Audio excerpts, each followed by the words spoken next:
Please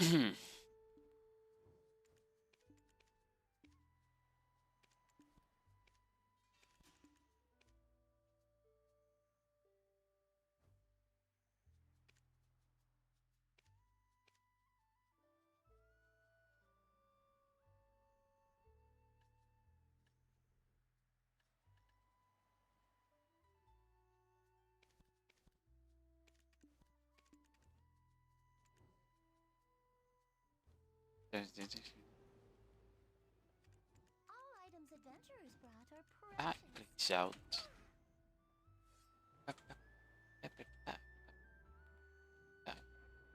Please out. Yo, hello ladies. How you doing? Long time no see. Yeah, had a big vacation.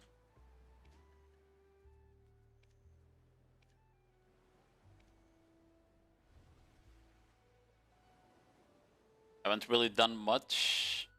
I got home yesterday at like 3 a.m. something like that. So I haven't really done much yet. But yeah, there's a lot of VODs that I have to review.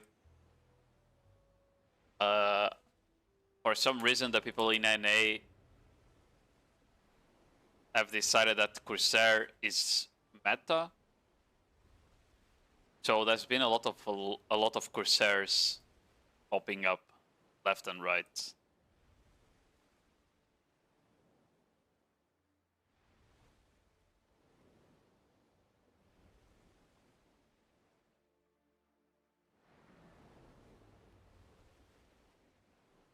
Yeah, everything's fine. Hey.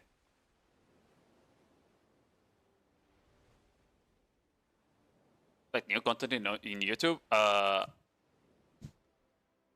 Yeah. I might turn one or two of the VODs into a video just for people to watch. We'll see. The thing is,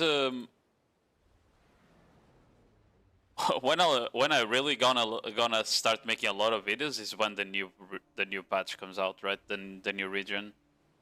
Then I'll have to fucking go ultra mode on the videos. I know when that will be. We have ball 25th. Definitely will stream the ball, by the way. It's gonna be a bit late for me. It's gonna start at like 1 a.m., but that's whatever. I just can't make too much noise, I guess, because my parents are probably gonna be sleeping at the tower. But yeah. Hopefully the ball is good. Hopefully the ball is good.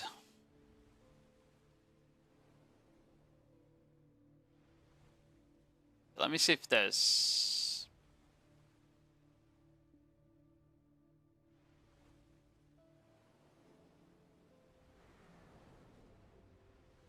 Come here.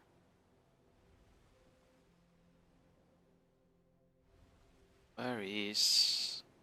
What's this guy? It's not online. It's one VOD. Have Easter's VODs. Have Primrose VODs. Okay. I think I'll start with Primrose VOD, because I think it's the one that...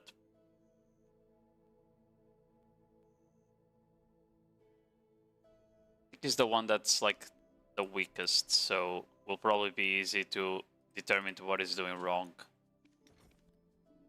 Let me check. It's 3 a.m. for me, so it's better be worth it. Yeah, they always make the fucking balls at such bad time for you, I swear. It's either really early at like 7 a.m. or 6 or 8. Or then it's late at like 3 or 4.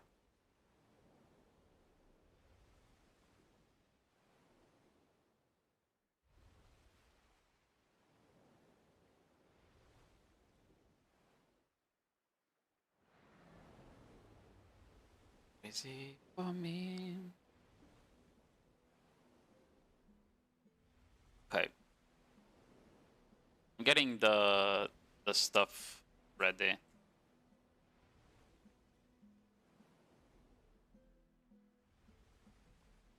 That's a siege VoD.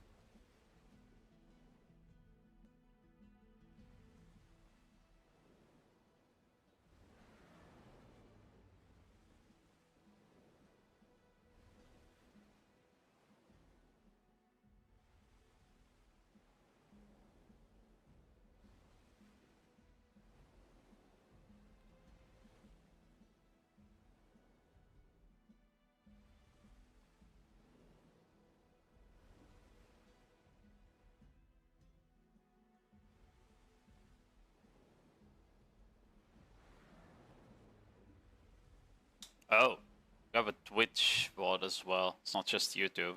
Okay.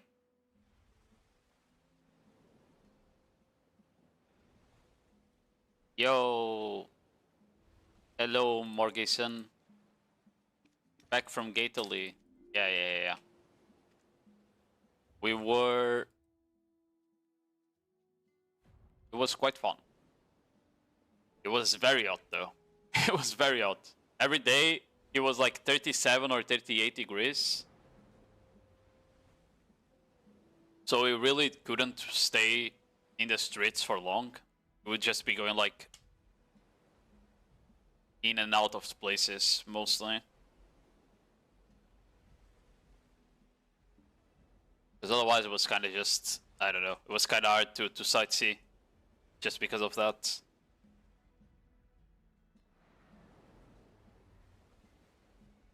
Okay.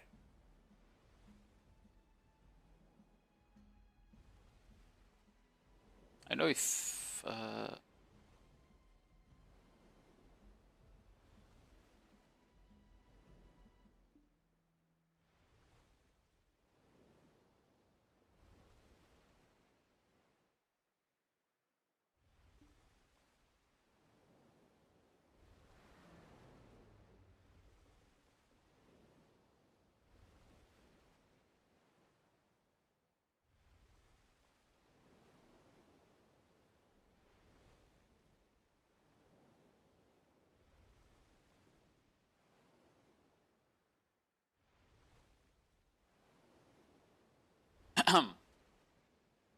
Okay, I'm getting ready for the VoD reviews here.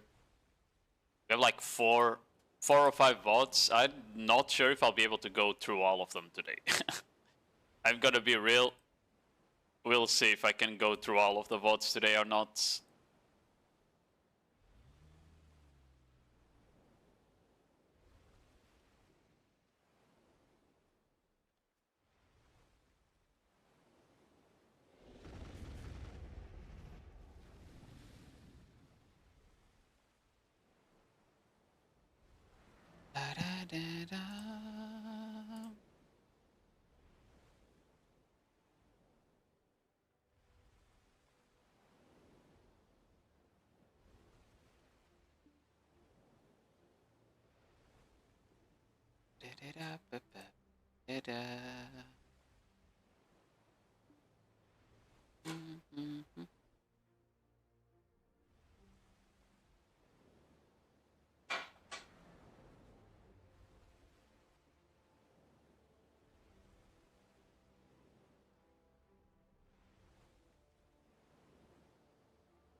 Here we are. Disembark. The sea is always blue. That's why it's hard to tell what's down below. The sea is always Kind of That's why it's hard. I saw they have an event. Now, this is a question for people that have been fishing on the event spot recently. If you've been AFK fishing here, how many of the boxes that have map pieces are you guys getting per day? Because I'm kind of interested on FK fishing just because of those boxes. I don't really care about the rest.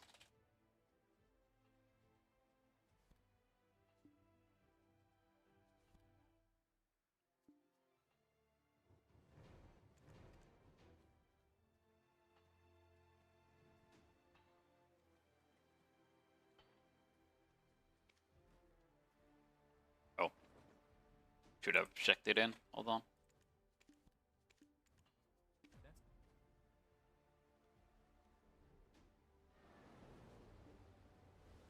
Ba-da-da.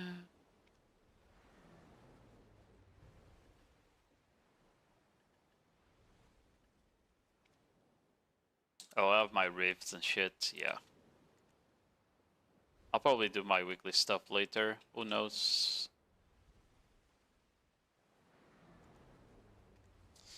This AOS stuff, I don't care. It's Idle Fountain, what is this? Whatever.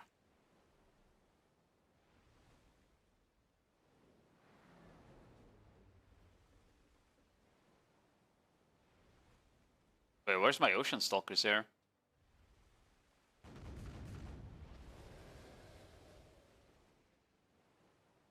Ah.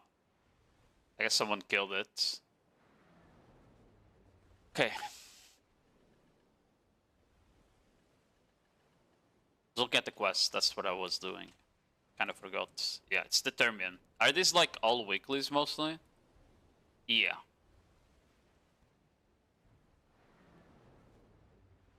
Oh, and you can do the mermaid thing 3 times a week, I guess. The rewards seem pretty good. I don't know when she spawns.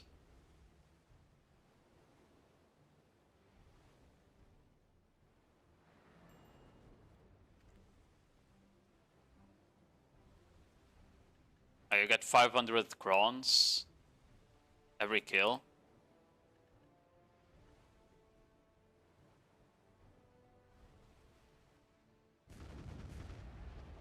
Okay.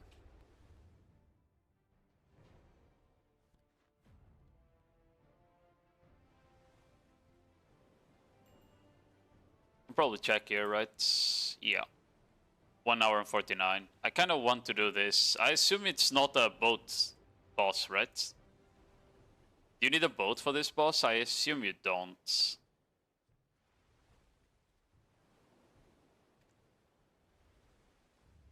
Let me see the location.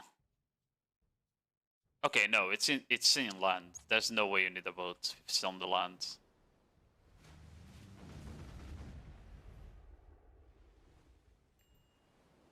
Okay, besides that, what do you get from the rest? Just these boxes? Yeah. I guess these give... Okay. Those give dice. I guess I can do that when I go to the mermaid.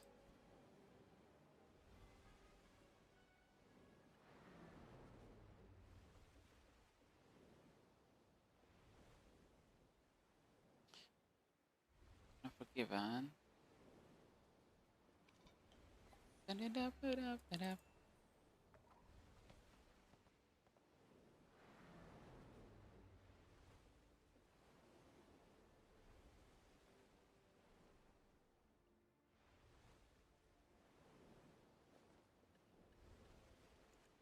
That's how it's played.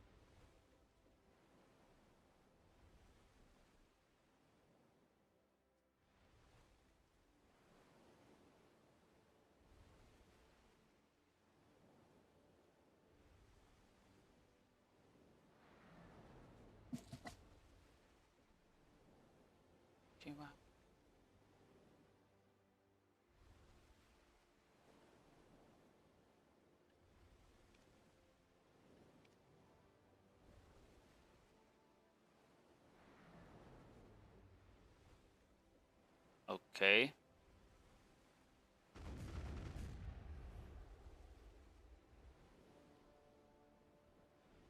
Yo, hello, Azitox. How you doing, man? Kinda waiting to see if anyone from the NA people is online for the VoD reviews.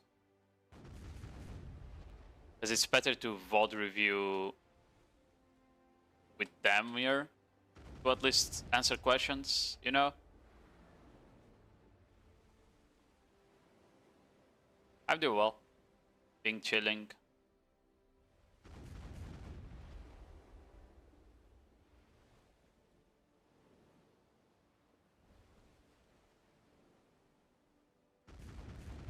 Just doing my weeklies real quick, since I didn't have the chance to do them Thursday.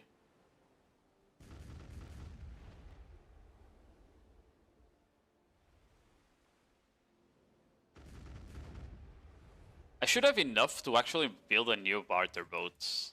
I should be able to build a new Carrack. I haven't kept count of the materials I have actually. Let me check.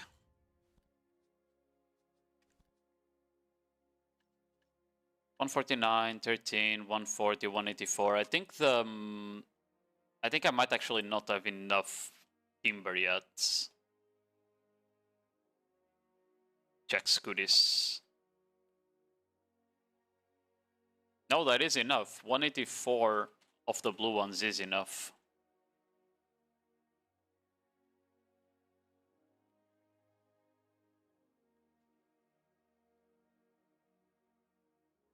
Yeah, okay. I do have enough then.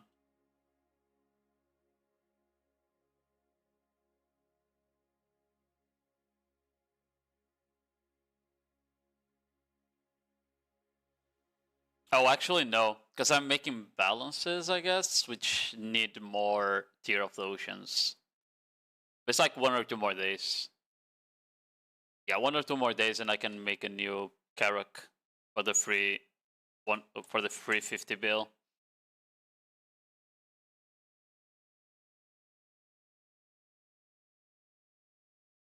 60 of that. 87 of these. I need to do some more Great Ocean Dark Iron trades though.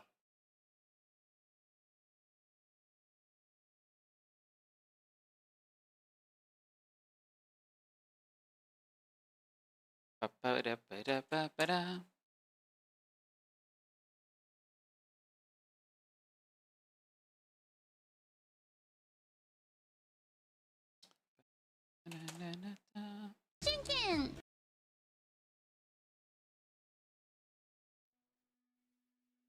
Chimken. Shouldn't build it yet. Wait for ball. I don't see them updating. I don't see them updating sailing on the ball. I mean, I'll wait for it, sure, but I don't see them updating anything about barter boats or anything on the ball because they recently had huge changes already. With the barter buffs and like nerfing, well, buffing the amount of crow coins you need to craft and stuff. I don't see them touching it again for a while. Maybe I'm wrong, but who knows.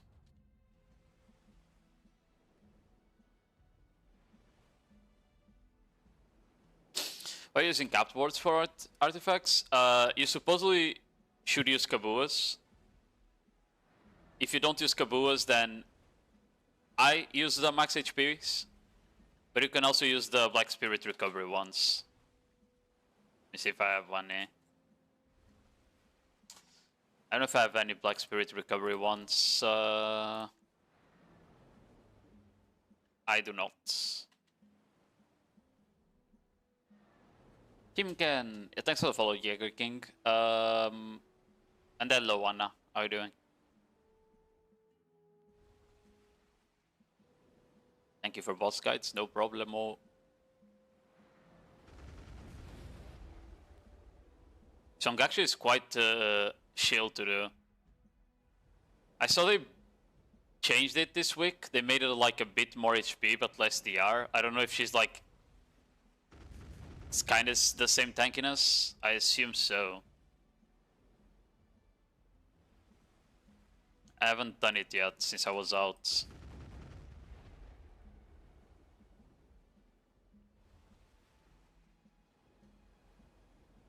Wow, a seahorse. Okay, you die. One more.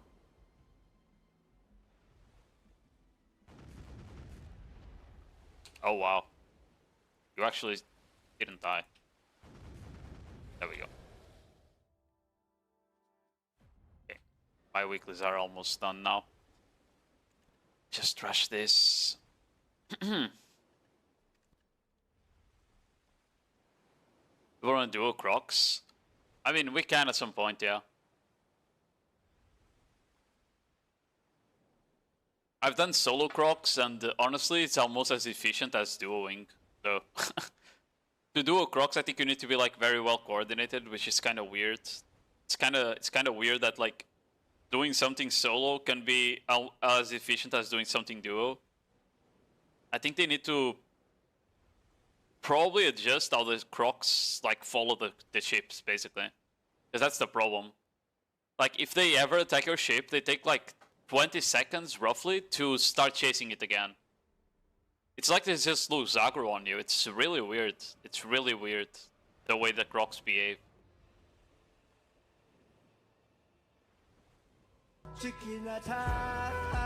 And you can volante versus Velo for PvP purpose? Do you know anything in the topic? You definitely want a volante for PvP. So how it works is that the volante is so much faster that you can just run laps around Valors and sink them, even though the Valors do more damage. So like if you play on your volante well, you can just outspeed the Valors, so you always win. Yo, Dreamy! Thank you very much for the sub. Appreciate it. 11 months. I haven't seen you in a while. Did you try to get back into Eternal Liberty when they updated, or not really?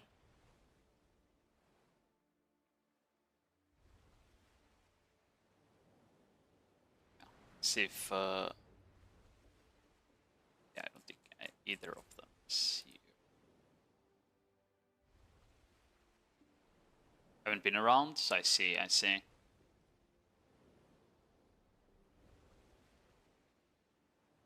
I looked at it and decided not to. Yeah, I saw some of the systems and they looked interesting, like the whole extraction battlefield thing and stuff. Everything looked okay on paper. And like the new field bosses they added on like monster grind areas and stuff. My biggest issue with Tron Liberty stays the same, which is they kind of completely killed the fun aspect that I had with the game, which was the world bosses. I know there's way more now because there's so many more art boss spawns, and so you can have conflict art bosses. But usually the conflict art bosses were also the ones that were the shittiest one because of the mechanics. So yeah, I don't know. Like,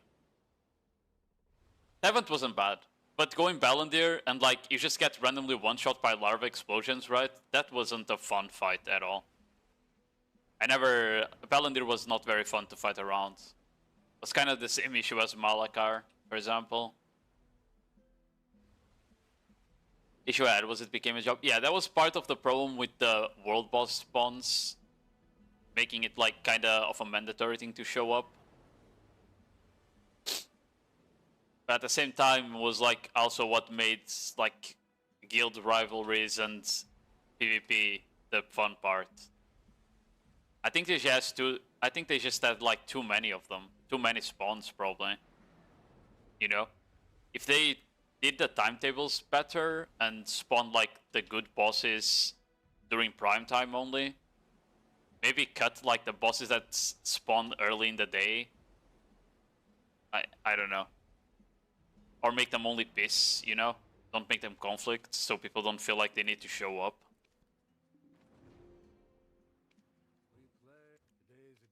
It's like you had a boss at 10 AM. Then you had a boss at like 12.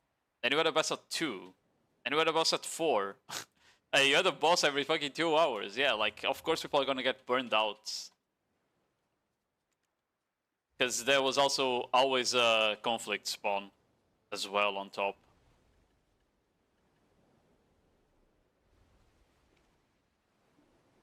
I didn't feel like I had to show up to the bosses. No, that's the funny part. I didn't feel like I had to show up to the bosses to get loot.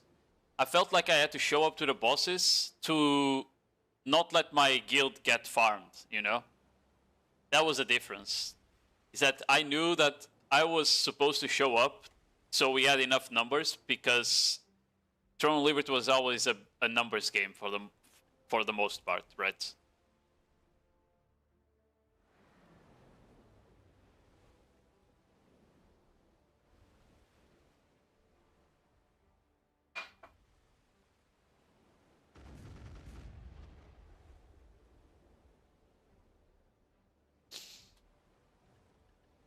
Okay. I don't think anyone is online for the VoD reviews. I think I'll start anyway with one of them, and we'll just go from there. Because otherwise I won't get this done on time. Washed Suck Musa. What is this? You're playing Suck Musa now. That's the one-shot class.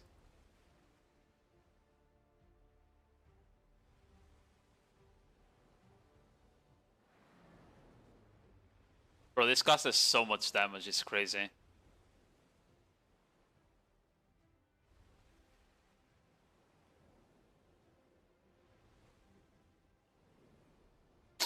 Yeah, I know it's super unprotected, but it's like literally, Suck Musa is quite literally the definition of a bomb class, right? Like suicide bomb class, I mean. You go in, you drop like crazy bursts, and most times you expect to die. Like most times you just expect that you're gonna die.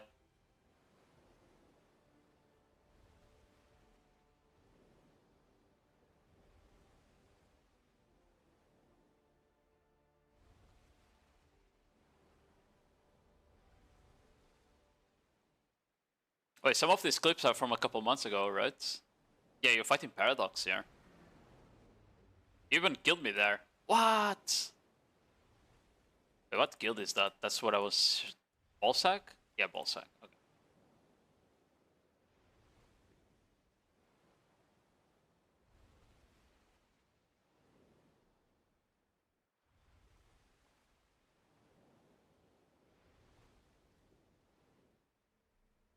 I will be eating your ass, Takare. GG.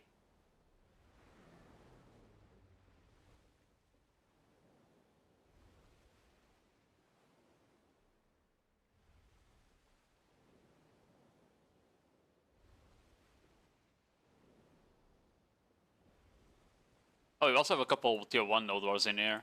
It's like a mix, right?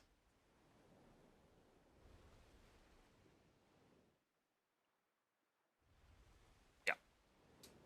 Okay.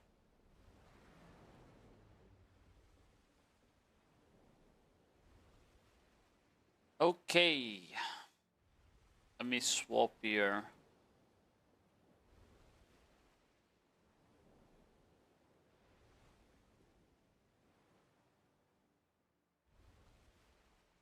It's, what window is it? Bro, am I blind?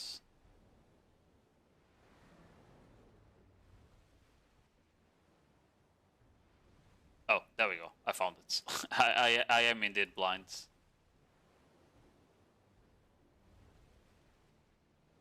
You want tier 2 and uncap? I feel like Suck Musa does like enormous damage on every cap, to be fair.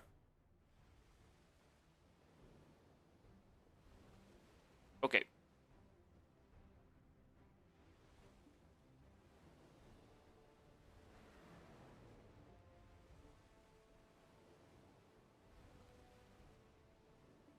Okay. This is occupation. When was this VoD posted? Hold on. 3 days ago. So I guess NA had occupation this week. Okay. Yeah, this is a Corsair from the PvP Academy, called Primrose. I don't know how many weeks of experience this guy has.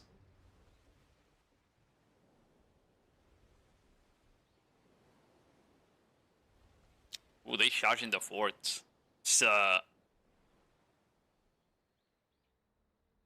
yeah. Yeah.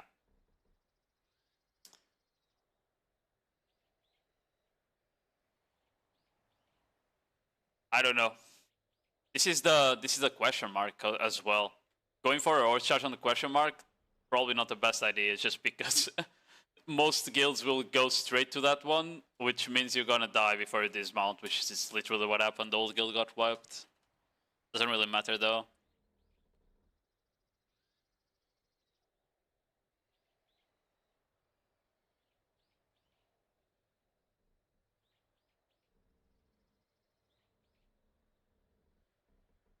I mean, you just die and respawn. Let's see where you're going from here.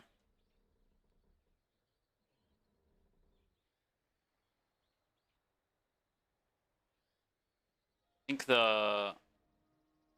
Okay, that's the maximum, yeah. Chicken! Don't fucking clown! Hello, Gay Fonda. Give me a second.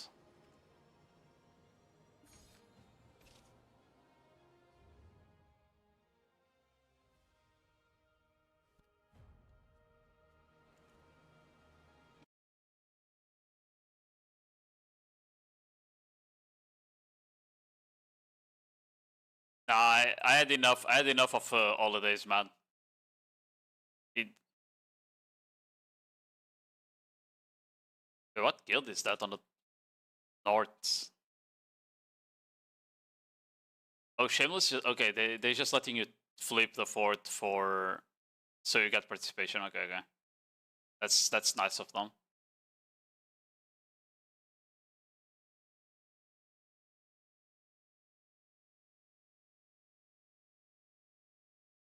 Yeah.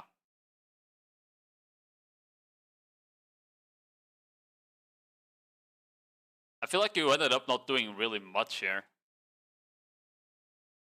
If you knew that Shameless was giving you the fort, you didn't need to waste all of your whales on it. You could have just done your PvE rotation, so you then have the whales when they come in, which you kind of do. Like, you currently have a lot of your whale skills, you just didn't use them properly on the fight. Like, you vacuumed before anyone came in, so you just wasted your vacuum, which you kind of want to pop it as people run in. Yeah. You didn't throw any skills, damage skills or anything, you just backed off and kind of didn't help the fight at all at the end, but it is what it is. Everyone got wiped anyway, so it doesn't matter. Shameless just too strong for you guys, to be fair. It's a problem with Occupation Nodewar. You don't really get a balanced fight here. Okay, just a note as well. I would turn off any names. Any names that are not on your platoon should be turned off. Otherwise, you can't see shit, man. Like, you already have the HP bars, that's fine, because at least you can heal the people in your platoon. Every other name you just turn off. Back with PDO? No, I was on vacation, silly. Hello, Gege. Hello, Dominus.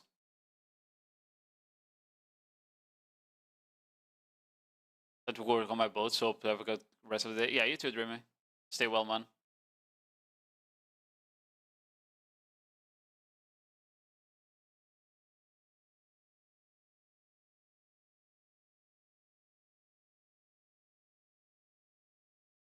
Okay, this year, all of these people, I'm confused right now.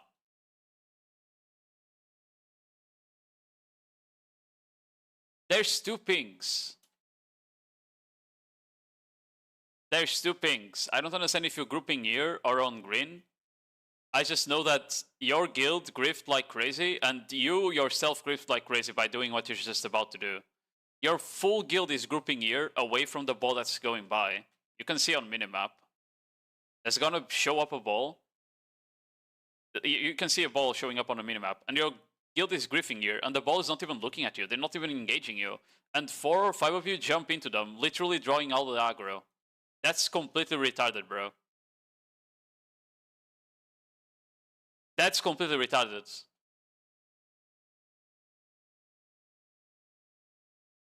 Where are we going? Yeah, now that whole ball got pushed by Verge because of that. Okay, I see. So you're supposed to group on green, but for some reason half of your guild is here. Okay.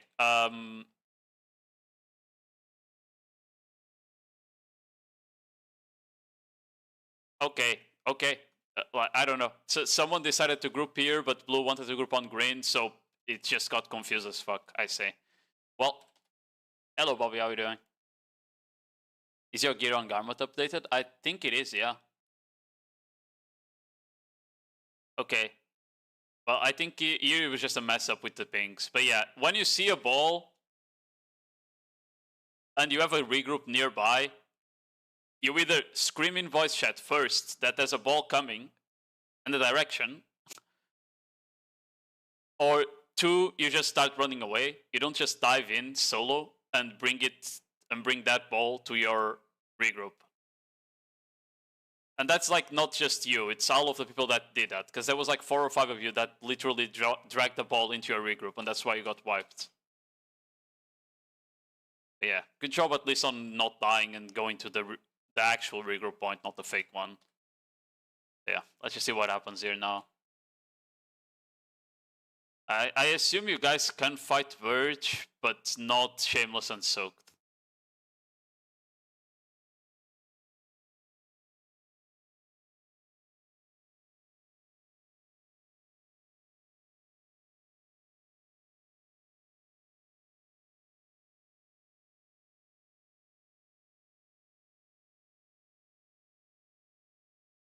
Okay. Oh, okay, these people are AFK. You need to recognize here. Bro, you need to recognize that these people are literally AFK. You don't go for a vacuum here. You need to throw overflow instantly.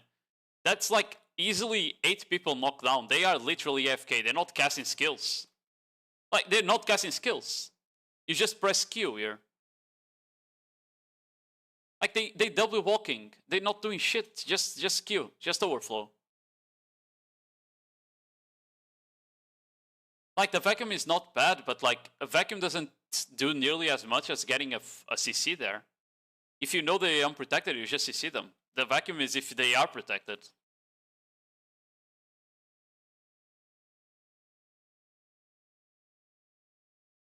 Okay, I don't quite know what that combo of damage was there. Did not have...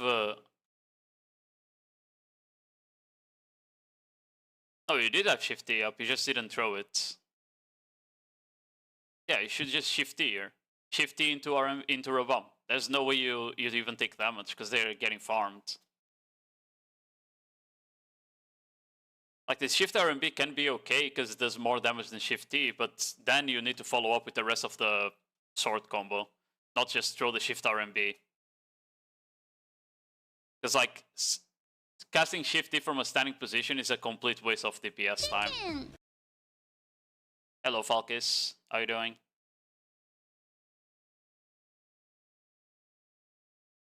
Yeah, you're dead there.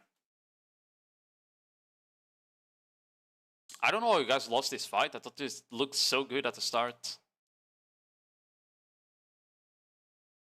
Like, the ball just went through, I guess. Like, all of these people that arrived late just dived in and killed the wall. Yeah.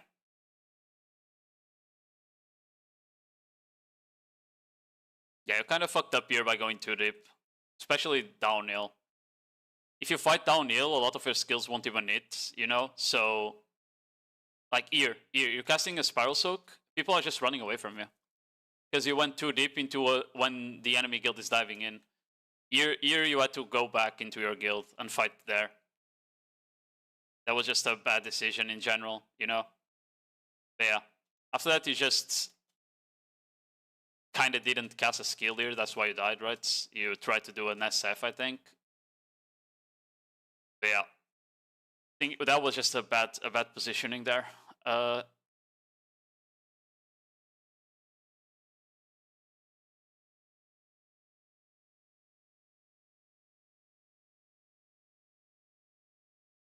Is no one like fitting? Yeah, I feel like no one is fitting info to blue. Because he only sees the ball coming in when they are already on top of your flag. So I guess you don't have like a scout today. Or anyone that knows how to scout. Guys. Why are you guys killing a watcher from a random guild while your guild is being farmed right now? Like, this isn't even the guild you're fighting, man.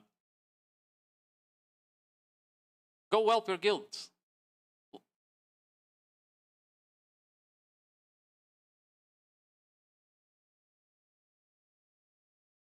Okay. Now don't chase. Go get shy buffs. Go get shy buffs. You don't have the BSR one, which is the most important. Okay. Everyone needs to watch. Yeah, I understand everyone needs to watch us, and there's a watch on top of your setup. But one, it's not shooting you, it's shooting the fort right now. Two, your guild was getting engaged on by Verge, so you need to defend it. You need to defend your guild, not kill the watcher. The watcher can kill at any time. It's not even upgraded. It was a non-upgraded on a watcher from a random guild. I don't think FunUp is even a guild.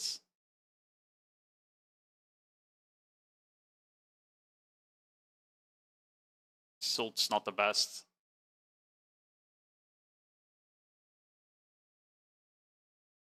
Yeah, that wasn't a bad vacuum.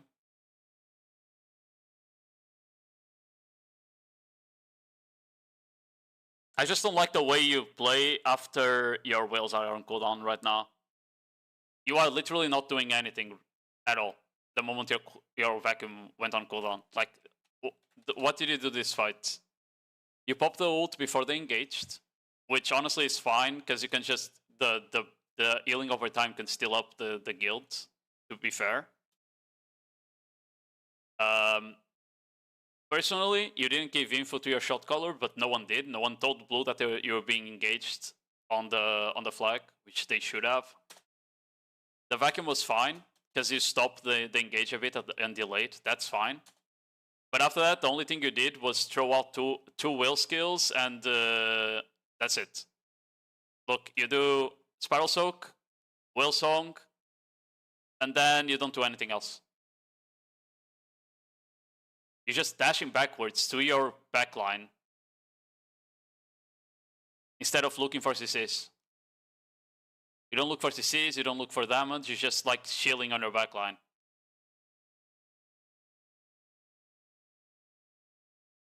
Like, thankfully they didn't actually hard engage, they just ran away after they lost the initial push. But like, here, you don't just dash backwards into your backline. You have every skill up. You have SF, you have Overflow, you have WC up, even though it's not on your skills, so I don't even think you know about that skill, to be fair. But yeah, like, you have most of your kit up. You should be trying to at least skirmish into their ranges and shit on the back.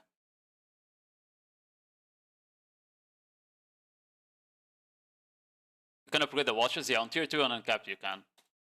Tier 1 you can't. Upgraded the watches fire 4 shots instead of 1. Like, they fire 4 shots in succession, which is incredibly strong. And they are like extremely tanky compared to unupgraded ones. Also, they do more damage. Sorry, it's like just completely 8s. A second, my boat is dying. I forgot I was doing a quest.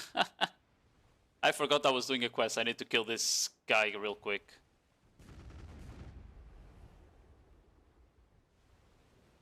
Same for flame towers, by the way. Flame towers also get upgraded. They become tankier. They have access to a special skill that people don't usually use, because the special skill actually just makes the flame tower die faster if you're using it at the wrong time. And I think they do like a bit more damage as well. But Flame Towers, usually you don't use them for damage at all, compared to a Watches.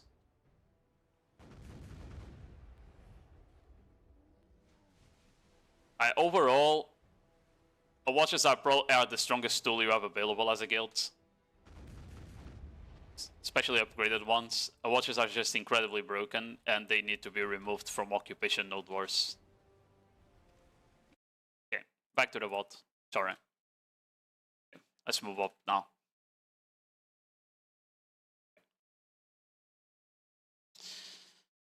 Okay.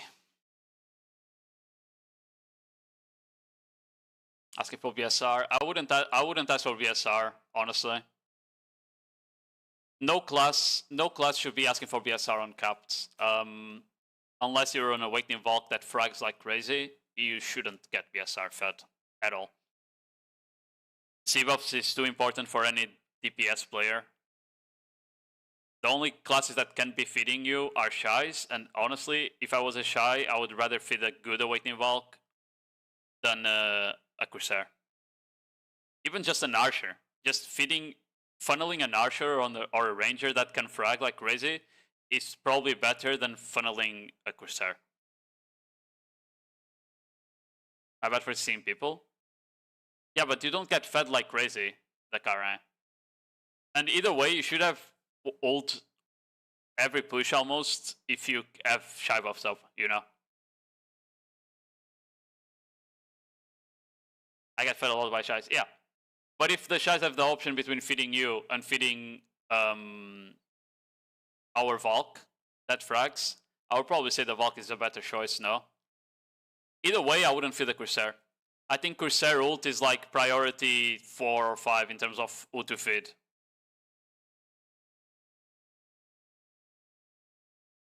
Like, to me, priorities are like Valk, Zerker, DPS classes that are like completely broken, like a Sage or something like that, or a Striker, you know? And only then would I consider... Where are we going, by the way?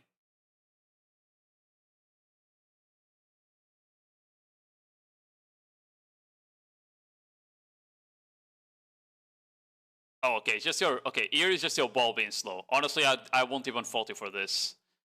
You are in front of blue, going the direction he's asking. Your ball is just being slow as fuck. I don't know what you're doing here, though. Like, I don't know what your plan here is by dashing forward into Captain Orders. I have no idea what you're trying to do here. Like, I understand that you want to engage, but if you want to engage, you need to throw CCs at them, you know? You need to WC forward. You need to try to get a good sim Lankley or a vacuum. No, you don't just dash forward and throw a Captain Orders with the Guardian on your back. That's literally asking to just get CC'd and died.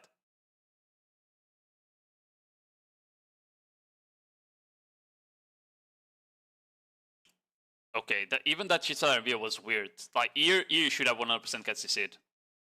4-type is just like a very weak guild, to be fair. Please vacuum them here. Yeah. I shouldn't have full committed.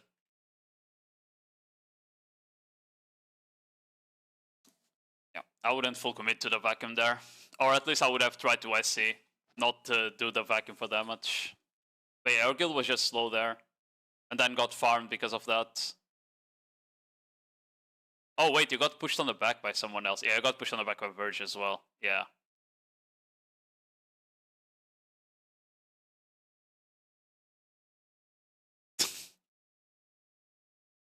I don't think you got a kill here. Yeah, you got one shot. You went into the elephant. Yeah, classic. Anyway.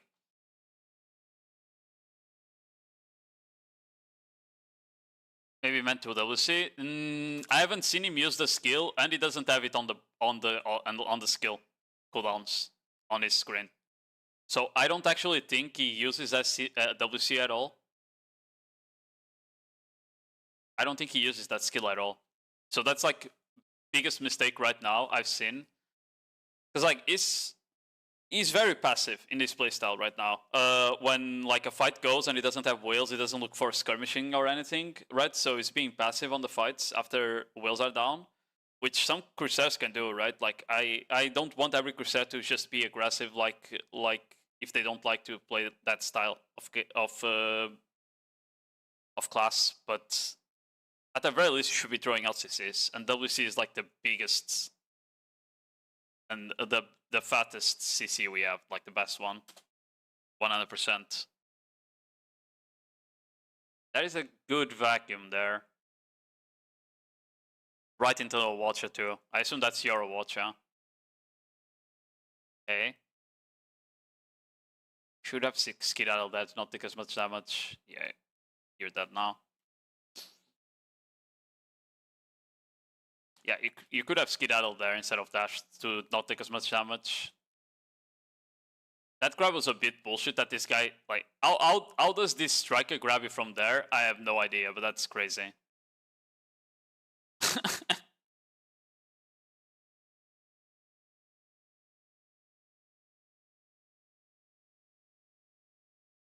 Actually, is that button to WC? Yeah, that's the wrong skill. Okay, okay.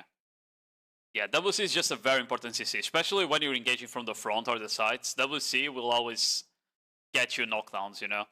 Like, it's just such a good skill.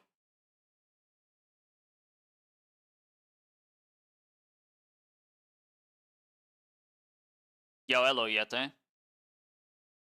How the fuck did he make his minimap take 2/3 of the screen? That's an option. Like, that's an option on the game, that you just can increase the minimap size.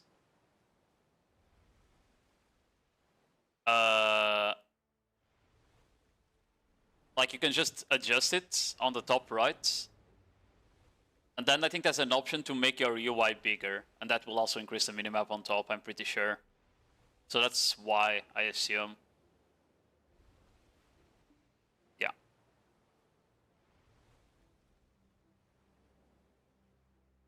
I don't recommend you make this your minimap this big, to be fair, because like you kind of lose vision here, right? If there's flankers coming from here, you kind of lose vision on them.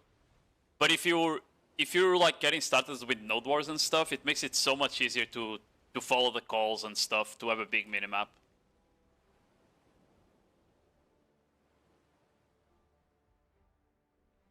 Increased the range for WC recently, right? I mean, they increased it when they made the skill CC, right? I'm pretty sure. Like the skill kinda always dashed you like this distance, but it never CC'd, so that's why it was useless. Like, I think I only used WC, honestly, during PvE, before they buffed the skill for PvP. I only used it on PvE to do this, to reposition. Otherwise the skill was like completely useless, legit. The node of the old Moon Guild. Give me a second.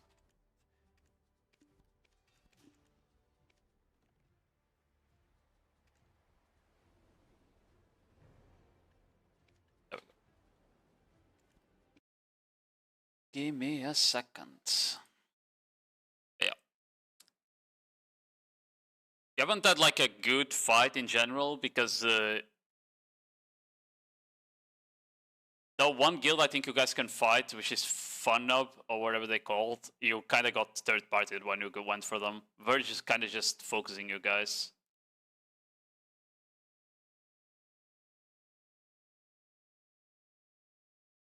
Yeah, your HP is too low to actually fight here. We just check something. Yeah, don't forget, by the way, to pre-buff, AP pre-buff while you're waiting here. You need to press F to AP pre-buff. Don't forget to do that. But yeah, like the vacuum is not bad, but like you cast the vacuum here. You now cast the flow. I haven't seen you cast the flow of the vacuum. You do this thing where you just skedaddle out of it, you see? But you can just reposition with the vacuum there. I can just reposition towards that rock, and that like might get you in the better spot to actually get damage out, you know, instead of staying in the middle. Because like the damage from the enemy guilds all coming into this choke. So if you reposition to where that guy is, capital, you at least are not getting it as by as many people, and you get some DPS in this area. And if you throw the skills into the middle, you still hit everyone that you were hitting before as well. Do I just use the Magnus skill? No, I would never use the Magnus skill to pre-buff. It does way too much damage on combos, and is an essay. So it actually is useful when you're inside the ball.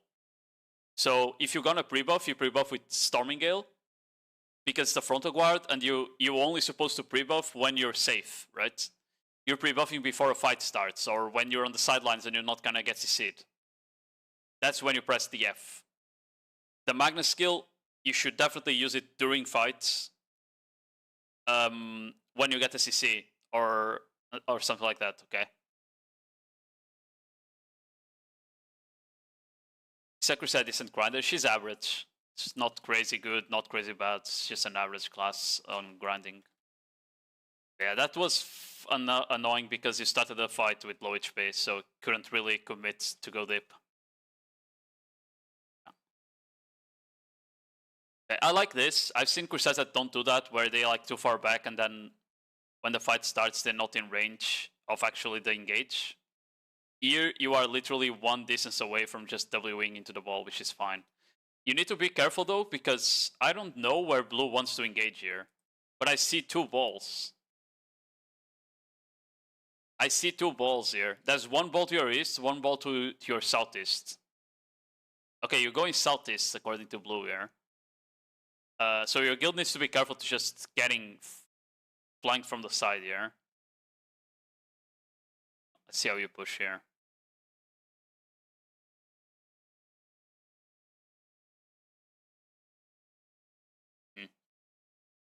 Yeah, there was not that many people here because most of them are on the fort right now. I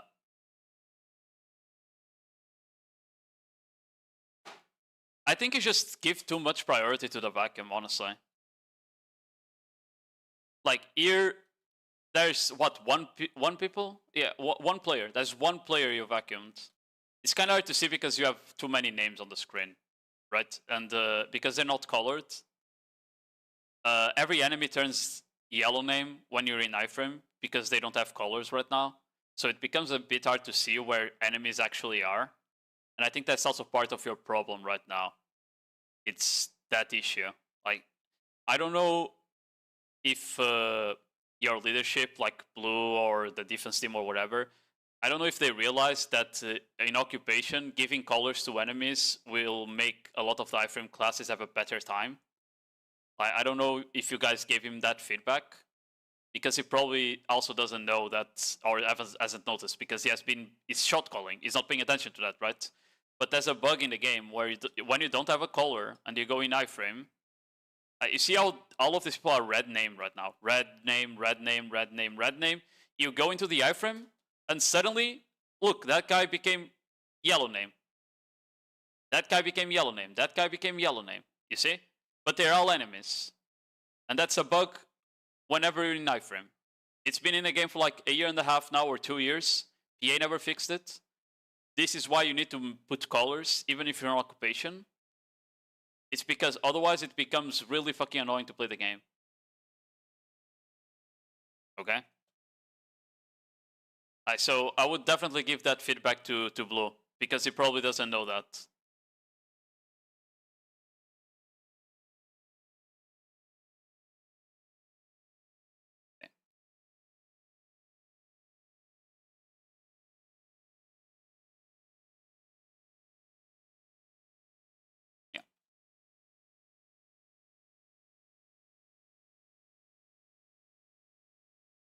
Yeah. At the end of the day, like, again, I just don't like the way you're playing right now, because you basically go in, vacuum, throw whales, and then you dash around for 10 seconds until you have whales up again.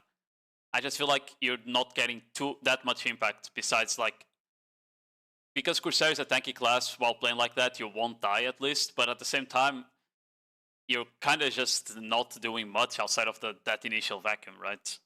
So if that initial vacuum is not good, you end up not getting too much benefit out of the class, you know?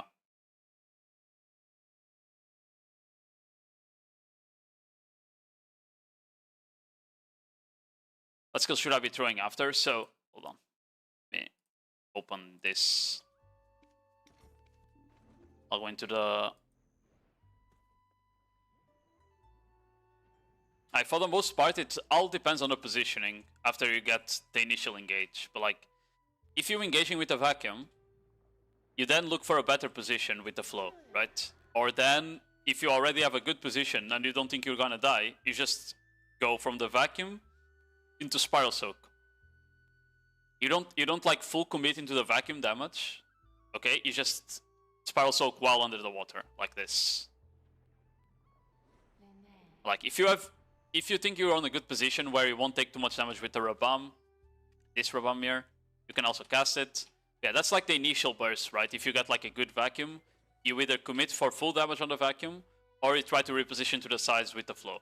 That's like step 1 when engaging with the vacuum. You get that, and then if you want to reposition, you reposition. And now you have the option. Do I drop more whales damage, or do I try to go for sword skills? How it works is that the whales damage, most times you want to cast them when you're in the front of the ball. When you're like with a lot of people around you, that if you threw out, for example, this skill or this skill, you know, you would take way too much damage. Then you want to do whales instead, because this make you tanky, right? So because those make you tanky, you kind of want to use them if you think you have too many enemies throwing damage at you. If you're to the side enough and there's only a couple players around you, you kind of want to like just look for CCs. Like you can whirling into the back of someone into WC to try a knockdown, for example, or just try to get a Shiki simultaneously while repositioning even more to the side. But in general, the skills that you do for damage on Corsair are these 3. So like whirling into WC, into RMB, which is the Magnus. You can also do this combo here. If you get a CC, after the CC, like throwing out the Ocean's Pearl into Captain Orders, which is Shift RMB into SC, also does really good damage. Shift Q is kind of fine sometimes for DPS, but you don't want to cast it if there's too many people around. Overflow is a good knockdown, but again, you don't want to cast if there's too many people around.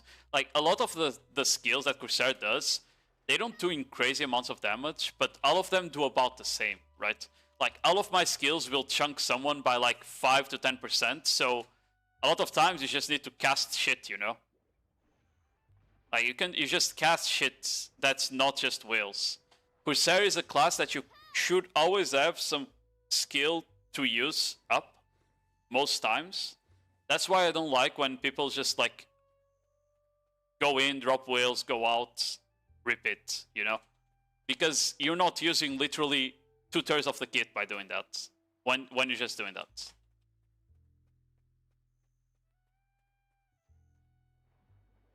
I would say just play the Archer if you want to do damage. Yes, just play Archer if you want to do damage. That is also true.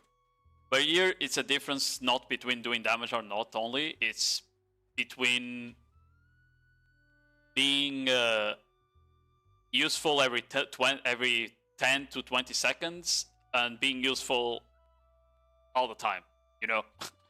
That's the difference here. Is that I feel like if you're not playing Corsair with the sword skills, you are just like have too much downtime, and the class is not that good when that happens. Like, the only thing you achieve is that if your guild is winning, you won't be dead, so you'll be there for the next objective push and shit like that, you know? So on a guild that's already winning, if you're not dying, okay, that's fine, but you can also just not die if you play the other way after you get enough experience with the class, so I don't know. We go back to the VoD now.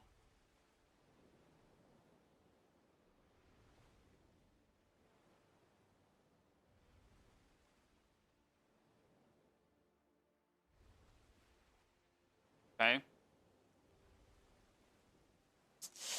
Okay, that was, I guess your dash was on cooldown, so you just walk to the side there. You had Shift T up there, but you didn't cast it. I think a lot of times you just kind of forget to cast Shift T after Spiral Soak. Like, general rule of thumb, whenever you do SC, your Shift is probably off cooldown, so you can just always cast it, because it's just more tankiness. Right? That's like part of your whale combo in general. The only risky whale skill is the RMB one, the Robam. Okay.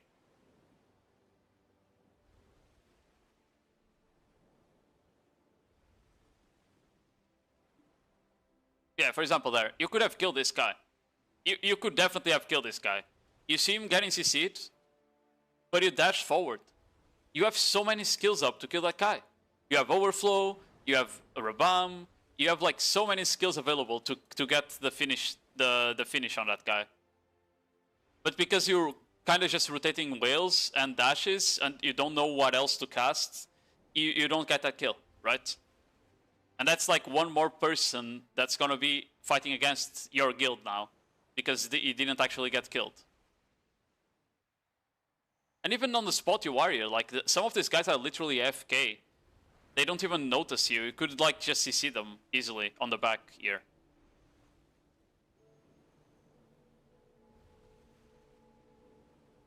I think you got grabbed. Oh, no, you just got... Oh, you used the dash on cooldown probably. Yeah, okay. Yeah, your guild disengaged long ago, so you were kind of cooked unless you disengage to the side here. That's the thing you can keep in mind. If you want to like get out of a fight, and there's like a ball there, you just abuse the terrain. You can just dash. You can just go into this road here, and go from the side. You don't need to go through them, right? You can just go from the side here.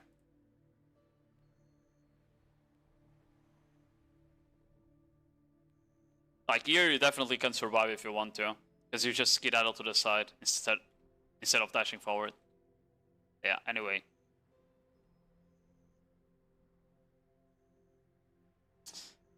Oh, I think you misclicked here. Yeah. Okay. Okay. Here, even if you, I think you accidentally had your BSR unlocked. So you end up casting the BSR because of that.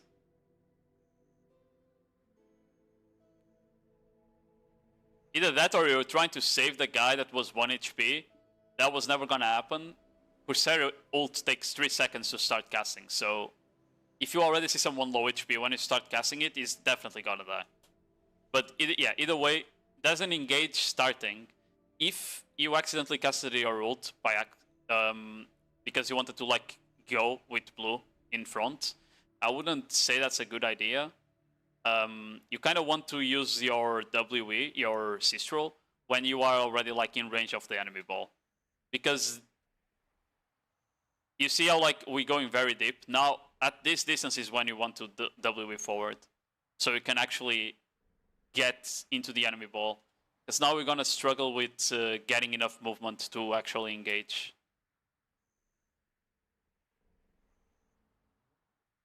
Okay, I don't know why I cast Spiral Soak there. But yeah, now we're like very late to the fight, right? That's the problem. You vacuum the air.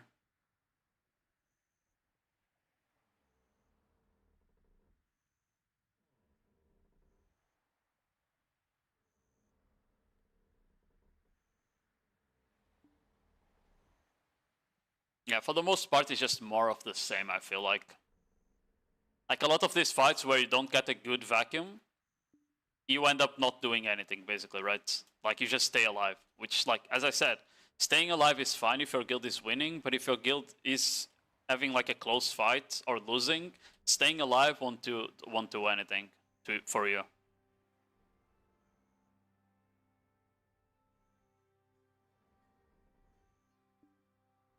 I think you survive here.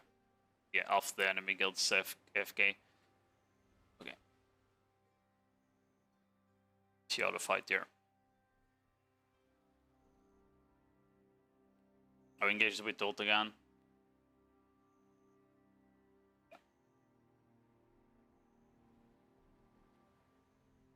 It's not a bad vacuum. Your guild engaged the other side though. Like you can see that your guild engaged the west, and you engaged the east. I don't know if there's like two different guilds here or no. It's the same guild.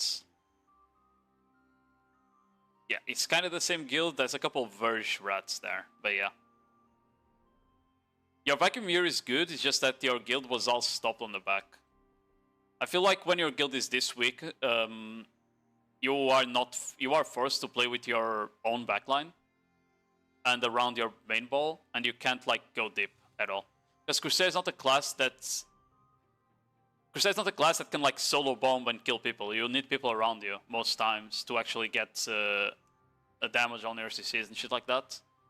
Because if I wanted to kill someone on a capped scenario, I have to be able to like full one combo him. Like 2 knockdowns with frontal guard skills, very easy to peel off, right? If I'm alone. But if I have people with me, I can very easily just play it way safer. Yeah, like here like you got a huge vacuum, but again, your guild's not here, so everyone's gonna end up running away. Yeah. Even if you end up like actually CCing them there, you won't be able to kill them without follow-up as well, right? That's what I mean.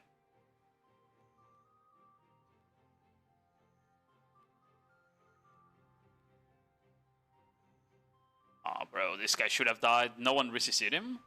You should have re-CC'd him. You need to overflow there, right? But...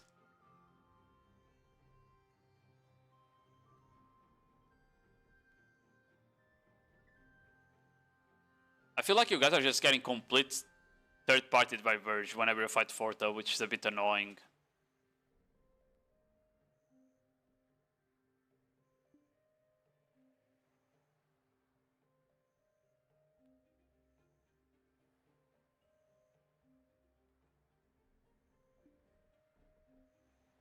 Yeah. Overflow is risky though, okay? I'm telling you. Overflow is risky. You only have 10% SCDR on it. You don't want to cast it inside 20 people that are doing damage to you. But it is a really good CC if you know you can survive the situation. You went straight into the elephant. Unless you instantly spacebar cancel list, you're dead. Okay, you went to vacuum, also works.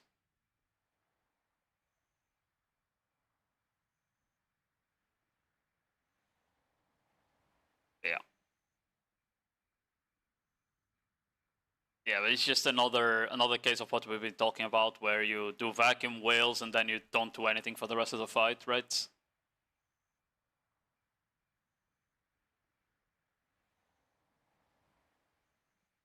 Like, okay, for example here. I'm just gonna tell you what you could have done different here. Here, at the very least, throwing a CC on the back of this sage can get you a punish, you know? If this sage is not on rebuff, what is casting right now, I'm pretty sure is a frontal guard. That's an easy CC for you. You know? After that, like, you kind of threw the whales, but you were outside of range of anyone, right? Because that's another thing with the whale skills. You kind of... They are slow animations. So you need to cast them on spots where people will stay around you. If you cast them on spots like this, you're not actually getting much damage done, because there's no one anymore left. Like, in this situation, I would probably just solo cast the whale skills into this shy, because no one else is near me anymore, right? Like, your Spiral Soak, it's no one. At the very least, you could have thrown it at the shy. That's what I mean. You need to consider that as well. You don't want to cast whales just to stay protected and stay tanky. You also want to actually hit people with them, at the very least. Yeah, that's like the only difference on that fight. That the way you played it, at the very least, you should have thrown the CC at that stage. And if you do get a catch, you try to combo him. If you don't, you go back to playing the neutral. Yeah, overflow is a risky skill if you use it on the wrong spot.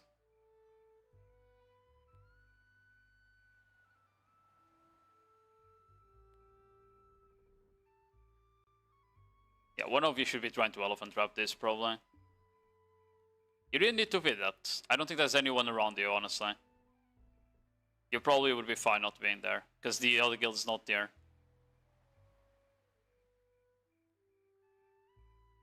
Yeah. Like, sometimes you try to go deep and zone people away, but I feel like the way you play, because you don't throw out CCs and shit like that, it's super useless to do that, right? Like, you're just literally standing in front of people, not throwing CCs or damage, so you're not really zoning them. I feel like if you want to do this, where you go deep and try to zone people, at the very least, as I said, you need to be throwing out skills with CCs and damage. Because then at least there's a reason for you to try and zone them. And because what's gonna happen is that against better guilds, they're gonna realize eventually that you're not a threat, and they're just gonna go through, right? That's the thing. Like, good players, good guilds will quickly detect which players are threats or not, and depending on the situation, they will just ignore you completely. You know? Or then they will be like, oh, that's the Corsair that doesn't throw CCs. I'm just gonna drop unprotected damage into her, because it doesn't matter. And guess what class has a lot of unprotected damage that can kill you? Suck Ranger. If a good Suck Ranger sees that you are not a threat to CC him, they are just gonna start blasting you with unprotected skills, and you're gonna die even faster than you would otherwise, right?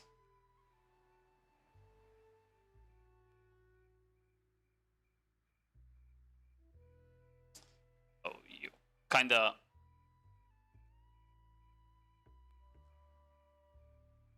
Why do you have your weapon cheated there? Is it because you spawned? Okay. There's no one near the flag, take your weapons out. You only don't take your weapons out if there's people around you. If there's no one around the flag, instantly take your weapons out. So it doesn't happen like here, where you had to take them out before they engage. Also, Corsair should never need to shit the weapons to keep up with the ball. You can just spam spacebar into LMB. A second. You can just spam spacebar into LMB to keep up, instead of shitting weapons. Do this. So spacebar, LMB, spacebar, LMB, spacebar, LMB. This can easily keep you up with the wall without using almost any stamina. You can keep up with the ball like that very easily. Just need to have this skill here unlocked. This one, Wave Breaker. Spacebar, LMB, spacebar, LMB. This keeps up with the ball, and you barely use stamina, see? Alternatively, you can shoot the weapons, but I don't recommend, because then you need to waste time taking it out. If there's a fast engage like there was there, you just end up missing the window to be in front, and then you get body blocked. And besides that, here, especially because you're coming from the high ground, I would just probably shift Q into double RMB, or then... Honestly, no, I would Whirling Slash down. Whirling Slash does not give you falling animation when going downhill, so you just Whirling Slash forward, because you don't quite know how far away the enemy ball is, and what happens that by casting Cease Roll from here, you end up not getting enough distance to actually be in a good position, right? It's like, look, you come out here, the enemy ball is there. What are you gonna do now? You're gonna have to like skedaddle sideways into Whirling Slash into their back. But your guild already did the first punch. Now, either the enemy guild is completely wiped in one go, or your guild gets melted before you even did anything, right? Yeah. Yeah, your guild, you went, okay. You kind of went past everyone that you should have tried and vacuum there, but your guild got blasted before you even got a proper vacuum. But here you should definitely have tried to like go in there on the ping still, because you can see that the enemy guild is there. I understand that you want to like vacuum the backline, but that's the problem with relying too much on the vacuum on Corsair. A lot of classes in this game do not get affected by vacuums. They can literally just press one button and iframe out of it if they're not like CC'd, right? And you try to go vacuum an Archer that just dashed away, a Valk that just dashed away, guys that are outside of your range because they're rangers and shit, you know? Like, your vacuum doesn't actually catch anyone. This guy came out of V, that's it. That's why, like, throwing out CCs is usually better than throwing out vacuums in a lot of situations. Like, here you just needed to stop on the front line and try to vacuum the front line because your guild was... Your vacuum is gonna do so much more there because it's gonna slow everyone for 20%, 50? I think it's 50. It's gonna slow everyone there. So at the very least, they would throw out skills slower. And it's much easier to vacuum melee classes than it is to vacuum ranged. Like, just keep that in note, exactly. I think it's the best thing to keep in note. Ranged classes are impossible to vacuum for the most part. Melee classes are much easier to vacuum. So most times you're gonna be popping vacuums. Those vacuums are gonna be into melee classes. Most times you're gonna be popping CCs. Those CCs will be into ranged classes. That's like the general rule of thumb of BDO, is that melee classes usually are susceptible to slows and grabs and vacuums, and the ranged classes and some of the rats you see on the side, those will probably be way more susceptible to CCs than vacuums, okay? That's like general rule of thumb.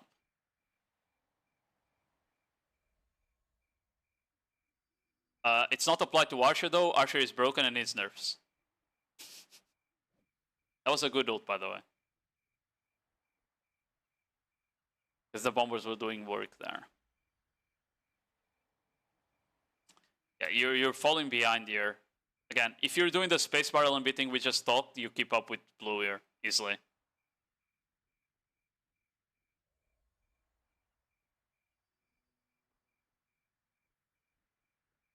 You vacuum no one. Yeah. Yeah.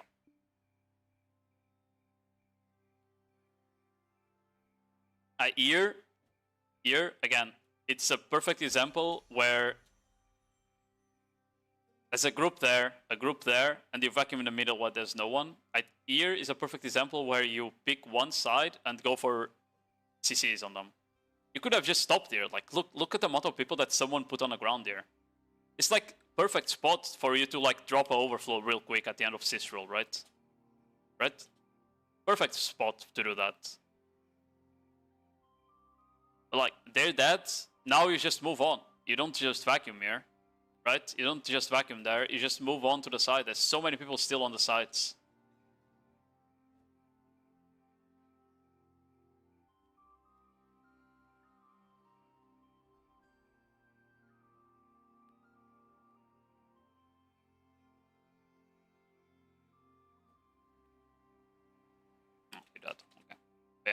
In general, just eventually you ran out of whales and died because of that, right? It was literally what happened there. You ran out of whales and you died in SA to damage. It's like here you saw they were re-engaging. You just need to start repositioning already to the side, not stay in the middle. You don't have your vacuum. You don't have any whales besides Spiral Soak. You're just looking to reposition already to the side and skirmish people on the side. Or then disengage completely, one of the two.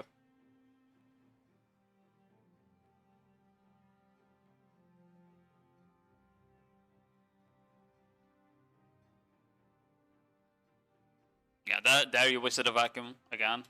This, like, here, it's a spot where you don't throw a vacuum. You could have just go straight into Shift T, for example, right? If you just Shift T here, you hit all of these people with damage, for example. Shift T Robam, or then sword damage instantly to try and get some CCs, WC, RMB, you know? The vacuum is just kind of useless here.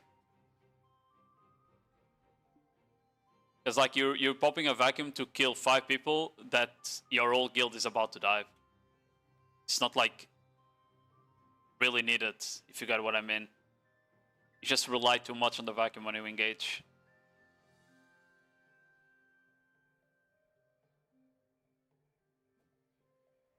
Okay. Yeah, you are very deep again, but as I said, you don't go deep on Corsair if you're not using sword skills, because you're not doing anything when you go deep on Corsair without sword skills.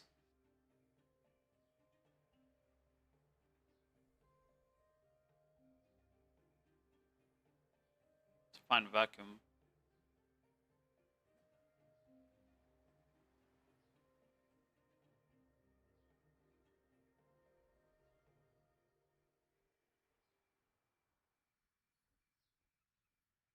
Just seeing if there's like any other fights to see here. I think for the most part we've seen the biggest problems right now with your play though.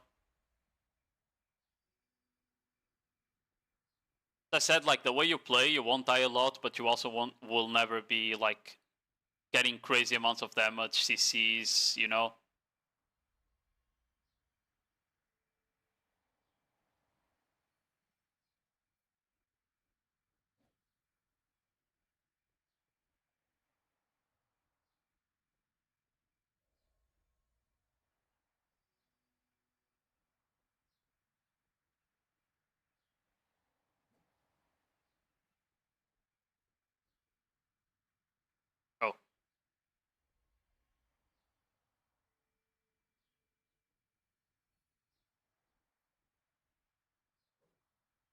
Oh. Another tip, by the way, when you're running away, Shift X is a pretty good skill.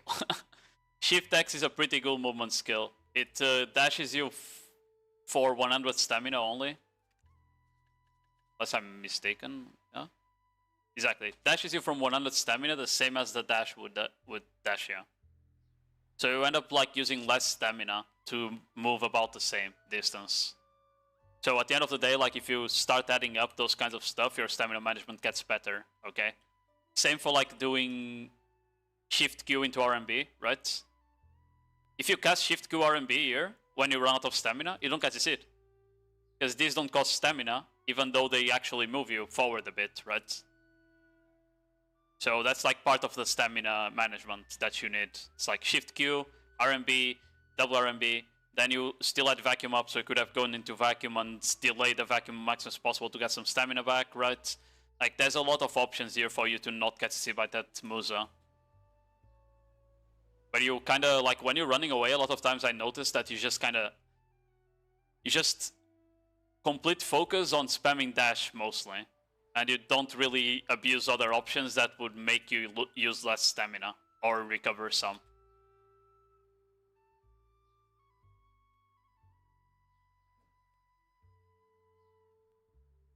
Oh, there's a flag here. Nice kill with ult.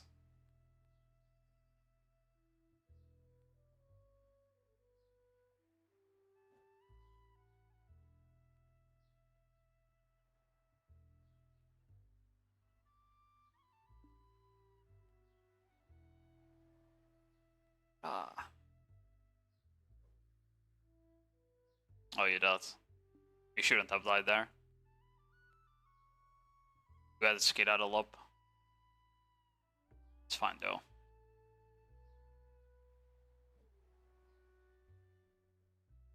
Your weapon, again. You did the same thing you did earlier, where you didn't take your weapons out when you came out of flag. Now you want to engage and you need to waste half a second taking the weapon out, you know? I should already be dashing forward the moment blue sets southeast.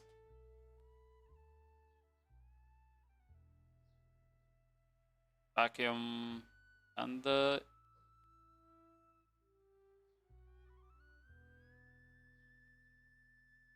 yeah, that wasn't very good.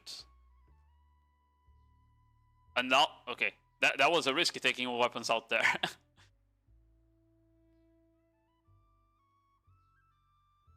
I think you tried to skedaddle while it was on cooldown. Yeah, but you got stuck on the watch and you didn't notice that you actually had to use the skill already.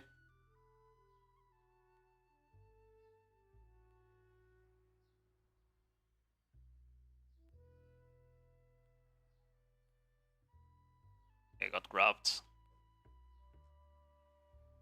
Yeah, fighting stats is gonna be really hard for you guys. Don't dive solo. Don't dive solo. You're not doing anything there.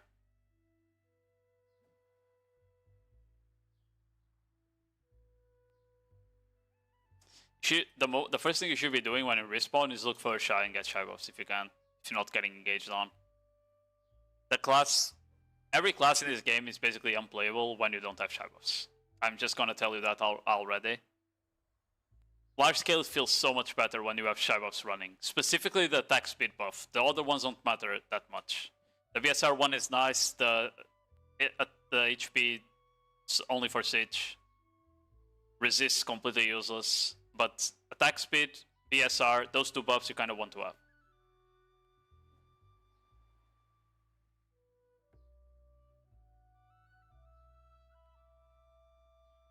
If you die when respawning on flag, it's usually your own fault, though. Because you took your weapons out on the bad spot.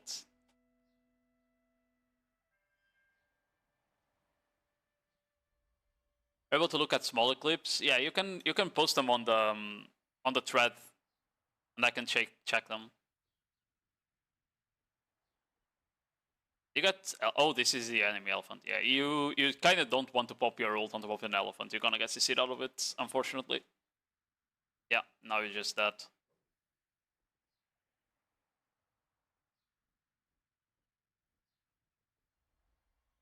It was a good ult attempt if the elephant wasn't there. Elephants are just too broken. Okay.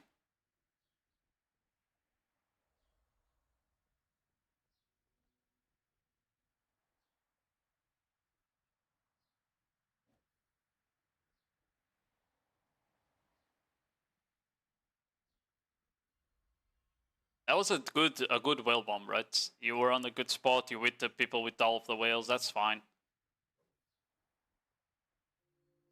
Oh, you tried to see that guy with Simulankly. Nice. Yeah. Just so disorienting, this thing without the colors, man. Because sometimes I can tell how many enemies are around you. Because the Corsair has so many iframes. Where are you going?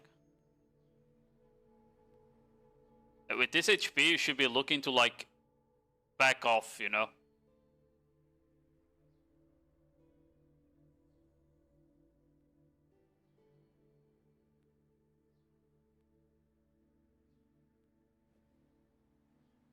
Oh, there's a whole last guild between where you were and your guild.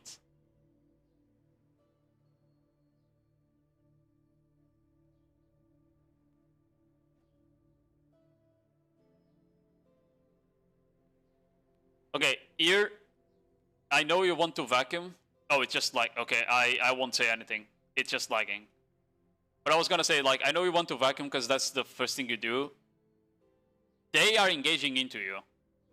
They are engaging into you. You're popping the vacuum here. Instantly. In place. Because what happens whenever you dash in and try to vacuum where people are is that they're gonna dash past you. And you're just gonna end up not vacuum anyone, right? Like, you go there, you pop the vacuum. Half the guild dashed past you. The other half is on the back. And you vacuum no one in the middle, right? You vacuum this sage. One sage. And if you look at the minimap, there's like 15 white dots in your backline. And another 15 on their backline.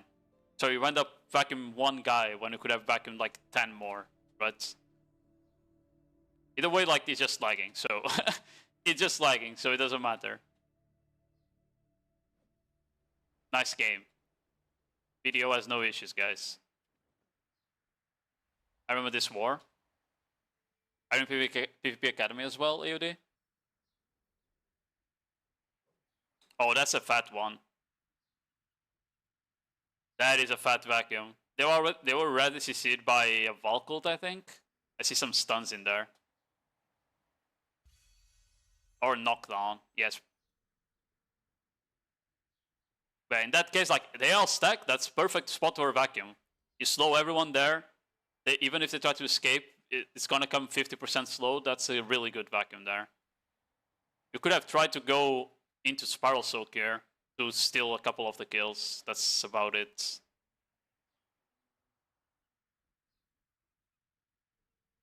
Oh. And you instantly fucked up after. Oh, you tried to skid out, but it was on cooldown. Yeah, yeah. That's if you had cast Shift T. That's the thing. Like the cooldowns on Corsair align really well. If you're doing the proper rotations, Corsair's cooldown should align really well. Because like you Spiral Soak into Shift T into Rabam, and your Skedaddle is off cooldown, and you don't accidentally cast it on cooldown, right? But the fact you skip just one skill makes the cooldown, the Skedaddle being on cooldown. That's the problem. I think you just I've said that earlier, but you just need to use Shift T a bit more. Willsong, not using Willsong a lot. Not telling you to like cast it standing, but add it to the Spiral Soak combo. That's what I mean.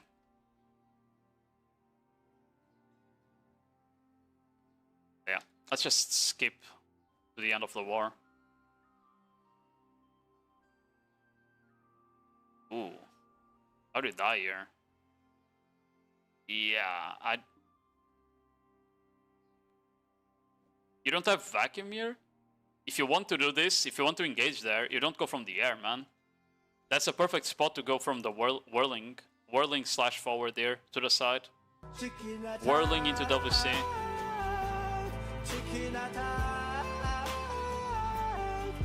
Going from the front like this, you just get it staggered by every fucking ranger. That's the thing. Then you die standing. Aerial skills get it staggered way easier than skills that aren't aerial. But yeah. 418. As I said, like the way you were playing, you were not gonna get that many kills, right? Let's see. I don't know if you show the stats. You don't. I wanted to see how much damage you did, because I feel like you didn't do much damage considering the way you were playing.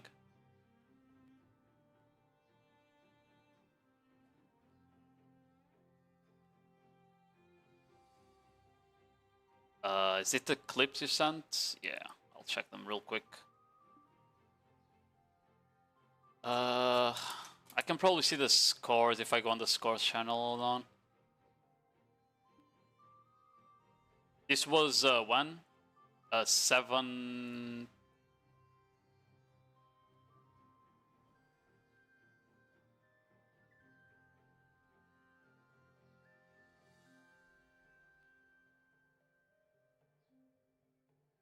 Oh, it's probably this siege. This node, what I mean.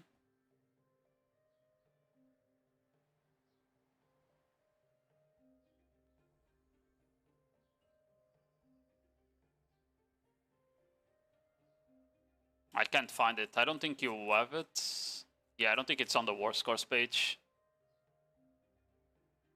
Yeah, 1 million damage. Yeah, it's different though, because doing a Nodewar, a 40-man Nodewar and a siege, it's you can't compare the stats, right? That's the thing. You can't compare the stats 1-to-1. Because on siege, you are fighting 2 hours instead of 40. You're fighting like double the time, right? Because the siege is 2 hours, the Nodewar is 1 hour when it's occupation. And you're fighting usually 40 people on the Nodewar, while in siege, a lot of kills have 100. So you end up doing more damage because you're hitting more people, right? For example. Same for the healing part, for example. There's more people to heal, so you get more healing stats on siege than Nodewar. That's kind of why you... If you want to compare, if you're getting better, most times you want to compare like Nodewars to Nodewars, sieges to sieges. So like you do 3 sieges and see if you improve between them, and same for Nodewars. That's like a bit better comparison. Was Monday Nodewar? Yeah, I don't think there's war scores on the channel. That's what I was checking. Monday was 13. Yeah, there's no war scores on the channel then. Wait, no. It's this one? Oh, I see. I think I was just blind. Maybe. Perhaps. No, I wasn't. I can't find you, so I don't think that's the correct score. Well, whatever. Anyway, let me check the clips you sent me. Yeah.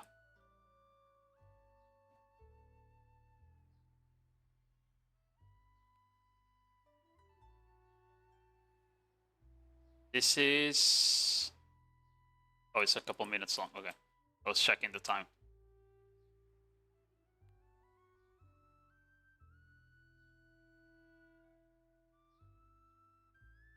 Oh, there we go. Someone is giving info to blue here. Of like where the ball is. Okay, that's a fine vacuum there. You end up not dropping any damage there.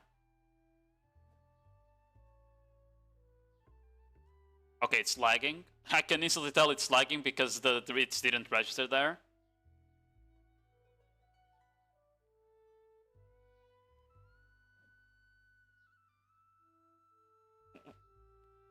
That the HP belt? It is. Okay, the HP necklace. Okay, this is just kind of lagging a bit, which kind of makes it hard to evaluate. You're kind of playing like Monday though here. You end up like not casting any real skills other than the whale skills, right? The WC though, you did try there, but you did it into your backline. What I would like to see here is like when you went past them, that's where when you're trying to CC them. Like here. Like this is a perfect spot to go for some sort of CC. You see the difference? You cast the CCs like 20 seconds after when a lot of them are already dead. Here is such a better spot or opportunity to cast a CC. Look at the amount of people that you have in front of you that are shooting away. Like they're shooting your ball there. You have so many targets here that you could try and CC. You know? But you went for like a slow cast of Whale Song. This here is bad. Like I do not like casting slow Whale Songs. I think it's nice to stay protected and in tankiness, but it slows down the pace of the fight and the class way too much because it's literally committing to a 2-second cast that you can't cancel. You are just asking good players to grab you as well. They have a full 2 seconds to react and grab you without you being able to do anything about it, okay? When you do slow Whale Song like this. 1, 2, you know? Like, you can just grab you there. Yeah. I would like way more if you like try to CC them there than to throw damage with Whale Song, you know? Especially because whales do not do as much damage as people think they do anymore, because they nerfed them, right? The whale skills do not do that much damage. A lot of the damage you get on the kit on Corsair comes from sword skills. That's where the main burst is most times. Yeah. Let's walk here in front a bit.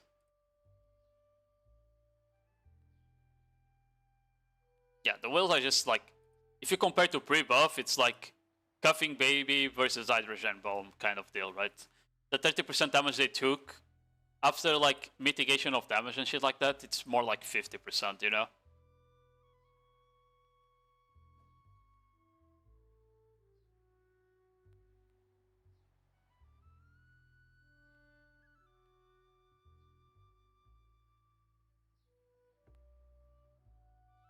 Okay.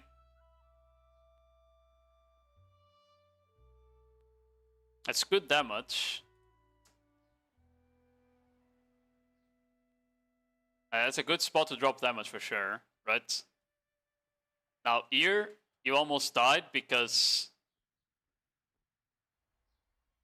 you double seed into that ball. When I see that ball coming in, you see C stroll up.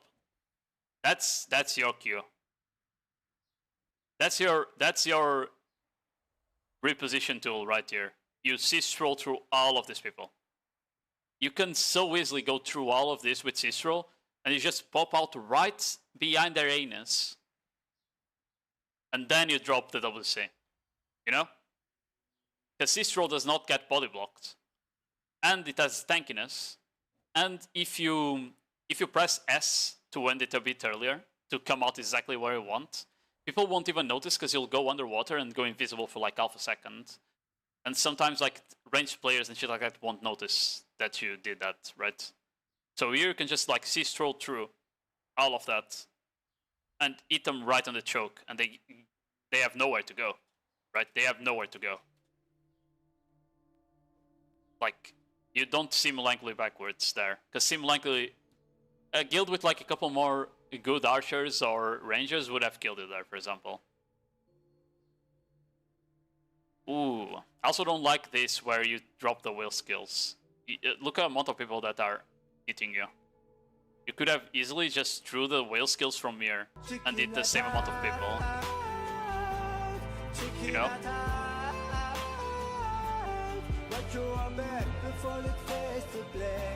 Oh wow.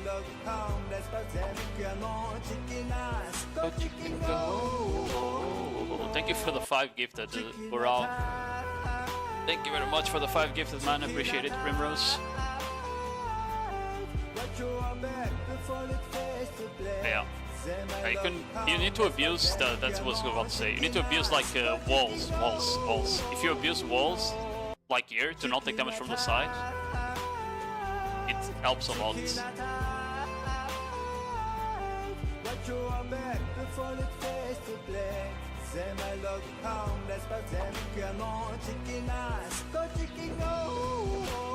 Because like there you died because you didn't abuse the wall, right? You just cast a whale on a bad spot.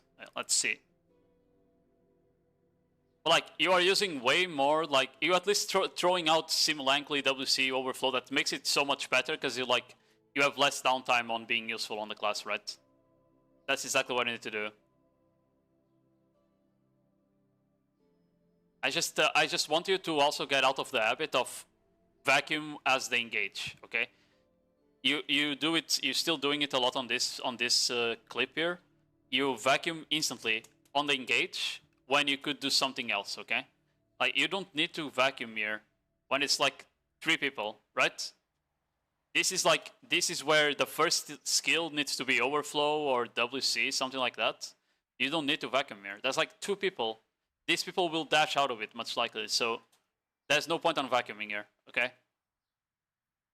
Just need to get out of that habit of vacuuming first always. Vacuum is nice, but it's situational when you use it. You have more tools, okay? Yeah, let's go back. Burning the alley, that's fine. Skip pausing. Oh my, almost got 1 tap at ult. Yeah, we're fine though. Okay. The base you guys have is so aids to push, by the way. Like the only way you can realistically push this base is if you put the flag on the north side. I don't know why they put the flag on the south side. That side is impossible to push from because of the chokes.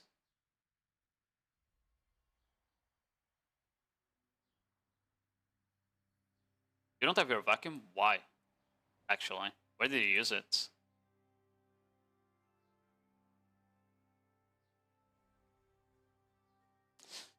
Oh, you kind of wasted your vacuum completely here, huh? Yeah, that's kind of sad. You wasted all of your whales before the fight even started, which is sad because now look at that juicy stack. Every time you're engaging, they're all stacking there. So it makes it really easy for you to know where to go. Especially because there's an elephant there. Yeah, like, ear is such a orgasmic vacuum, you know? But because you don't have it, you kind of need to go into... You need to go whale sword skill mode here. You need to, like, skedaddle through and then start throwing out... you basically put your back against the hill, so no one can hit you from the front. And you do... couple of frontal guards, you throw overflow first, you know, like you just start blasting damage into their back because these people are not paying attention. But you see, that kind of like you did there, but the opposite direction. Like simultaneously backwards is fine. The problem with simultaneously in the middle of this many people is that you can get it staggered out of it really easily. Like one or two ranges, like that Bagels guy. If he's throwing Tearing Wind or whatever it's called, like the multi-hit ranger skill, if he's doing that shit on you, you get it staggered out of simultaneously and you get instantly CC'd and die. That's the problem with simultaneously as a whole. So doing that there is a bit risky. I don't like that. You do get a lot of CCs though. So I would like that you actually re-CC them because I wouldn't trust my guild to do that in this case, right? But you dashed away. Like there you just need to double C forward and re-CC all of those people that you floated. You need to realize that instantly. That's part of like being good at PvP as well. It's like realizing, oh, I just floated 4 people. Now I'm gonna knock them down with WC, you know? I hear that now. But yeah, if you did what I said, where you just skedaddle past here, if you just skedaddle past into them, and you do the same, you don't take damage from these guys because you're gonna be on top of them, and you at least like be able to throw out skills without being worried about being traded back, right? It would have been such a better engage there.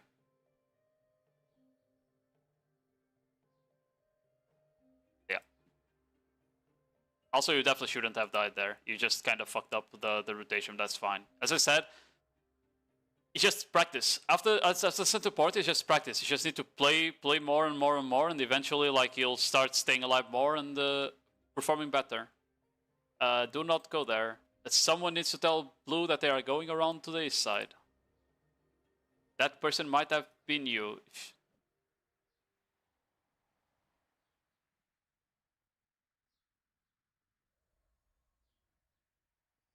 Yeah, there we go. Someone told him now. Someone told him now.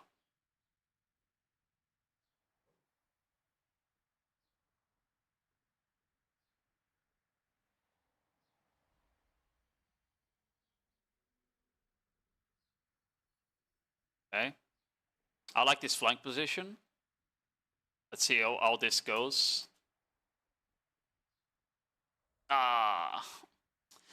If you go for a flank, you don't go for a flank for a vacuum, by the way.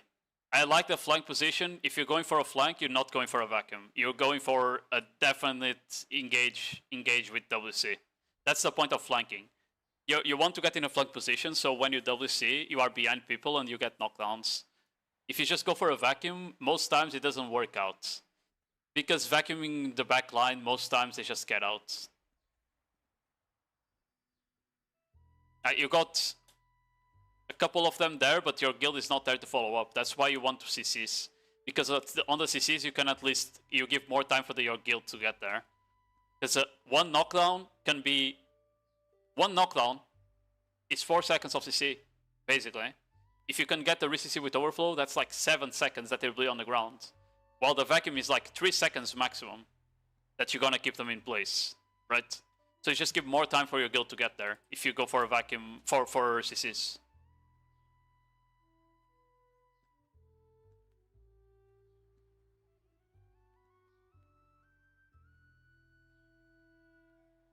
You went right into the elephant.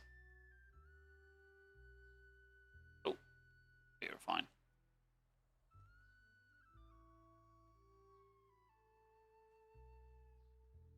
Okay, skirmish in the back. The rats is fine here. You have your Zerg in them with the guild, so it's fine.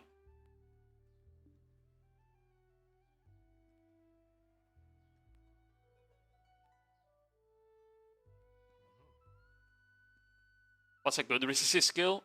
Most times, overflow. Most times you're gonna re-CC someone, is gonna be overflow. If it's your own CC, because you probably got a WC or Simulankly catch in the first place. If overflow is on cooldown, and WC is on cooldown, and SF is on cooldown, if all those 3 CCs are on cooldown, the recommended re-CC would be Wavepout, which is SRMB. That's like the fastest re-CC you would have. Or then Wavelash, which is Shift LMB. Those are unprotected skills though, so you need to be careful when to use them. I wouldn't risk it unless you know you're not gonna get CC'd or you have V up. If you have V up, you can be risky with your gameplay, right? That's the thing. Having V means you can be risky because you can just pass it if you get CC'd anyway. That wasn't a bad vacuum. Oh. You tried to skedaddle on cooldown again. I like the vacuum, but again, I think you're full casting it too much here. You're full casting the vacuums too much. You could just transition into Spiral Soak here for damage, for example. Yeah, Spiral Soak into Shift T right away. You'll get damage there. And then you try to go for the Rangers after that, you know? Yeah, again, you're still doing the thing where you don't cast Shift T after Spiral Soak. You should start doing that. Don't forget. You're still doing that here. which you were also doing on the other one. Let's see here. Yeah, you can see the difference of why you're doing more damage, right? Is that there's more people around you, so every time you throw a skill, you're just hitting more people than that Nodewar. Nodewar, like, that Nodewar, by the time you casted your first vacuum or first will or second will skill, I mean, a lot of the people were already dead or disengaged, so you were not hitting anyone. Because there's more people here, you're just hitting more people, therefore you're doing more damage, obviously. So staying protected here is always gonna feel more impactful. That and you're playing better than Monday as well.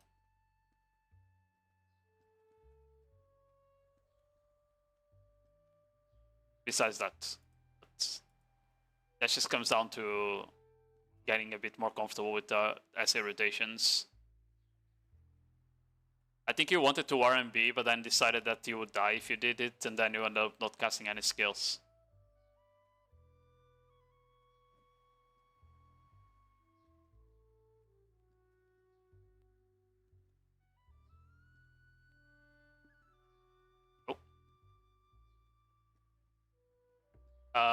So you cannot, by the way, you cannot skedaddle out of the ult. I think that's what you try to do here. You cannot skedaddle out of the ult. I think that's what you try to do. You cannot do that, okay? So just a heads up. You need to do all the skill first to then skedaddle when you're ulting.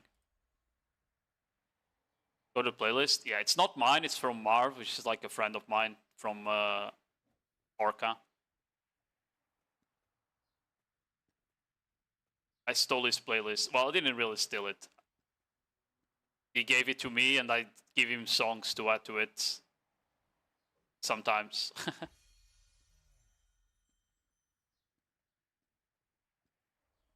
But yeah. I think that's it for that clip. You also have this. Wait, is this someone else? No, there's someone else. This is the... No, this is you. This is you. Yeah, I need to review other VoDs if you don't mind. I'm just gonna skim through this, but it seems to be about the same. It's like you're using a bit more sword skills now, which is nice, but you still need to improve a bit more on the usage of CCs and stuff. I think like the CC and stuff, like if you don't... If you are not used to like using CCs and stuff, the best way to get used to comboing and stuff is probably doing some AOS or BA. Like doing 1v1s or then doing 3v3s on AOS, probably the best way to get used to doing combos and stuff. Otherwise, it's just having to do Node Wars. What you can up to? I'm just reviewing VoDs here. Like, you're following the calls at the very least, though, you know? Like, you're not doing random shit. Oh, you do the same thing where you're just shitting weapons and running forward, yeah. We already talked about that. I should never get caught there on the gauge. How broken is Witch, by the way?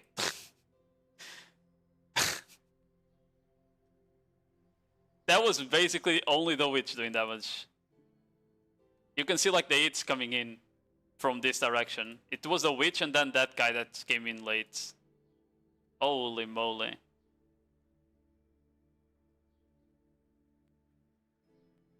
Damn. Who's? This is Primrose VoD. It's a member of the PvP Academy.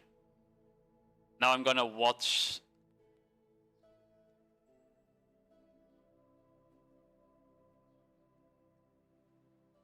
Okay, good vacuum. Repositioning, not...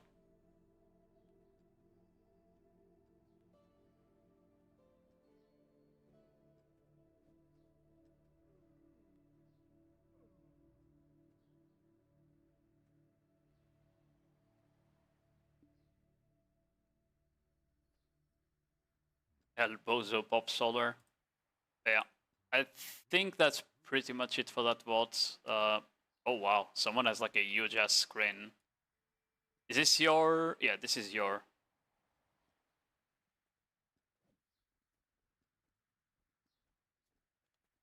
Okay, give me a second. We're gonna watch the VoD from Wajaja.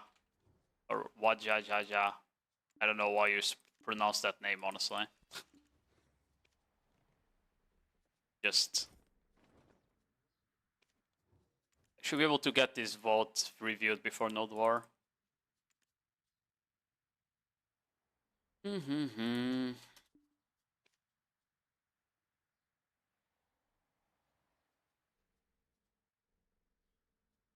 It's so bad.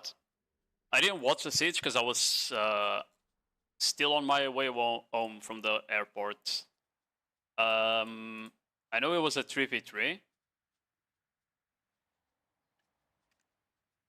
And I know that no side won, but you guys had the pressure at the end. But I don't know if you like had to go into a lot of bases or if you were just 1v1ing Virgin at base like I saw on Primrose. I assume you were mostly just 1v1ing Verge at base, right?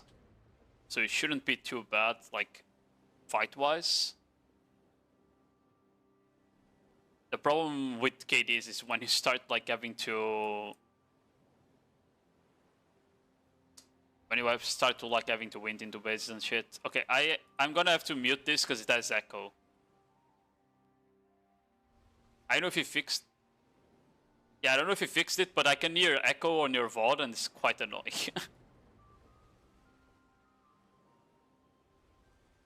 You probably have like both...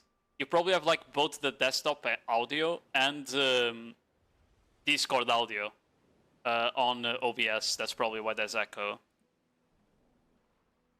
Like there's probably two different audio inputs coming in.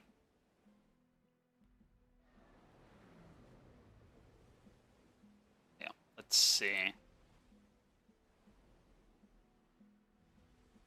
Where does it start? Around here, probably. Oh, you all got teleported inside. Yeah, you need to hug the walls. Like, hug the walls. Literally hug them. Otherwise, you get teleported into the base when it starts, by the way. Yeah, that was Grace Period at the start, right? So, should be fine. That was not. I see Verge already. Okay, that was definitely not Grace Period, because Verge is here.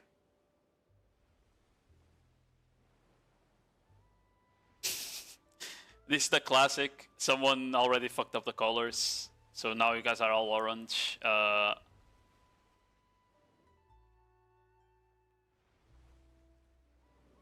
was supposed to be... Oh, okay. So they just didn't do... Okay. Classic. They have so many sages. What is this, bro? I wouldn't bother fighting those two classes, by the way. Valk and Nova, you're not gonna CC or kill them, by the way. Like, any SA block tanky class, I just ignore. Because I cannot fight them. Like, that's not something you can fight on Corsair. You always need to look for, like, squisher classes that can just press Q and FK in front of you. Let's move on to when they fix the colors, maybe. Yeah, there we go. It's here. This is fine. I know we said a vacuum here, but it still make this work.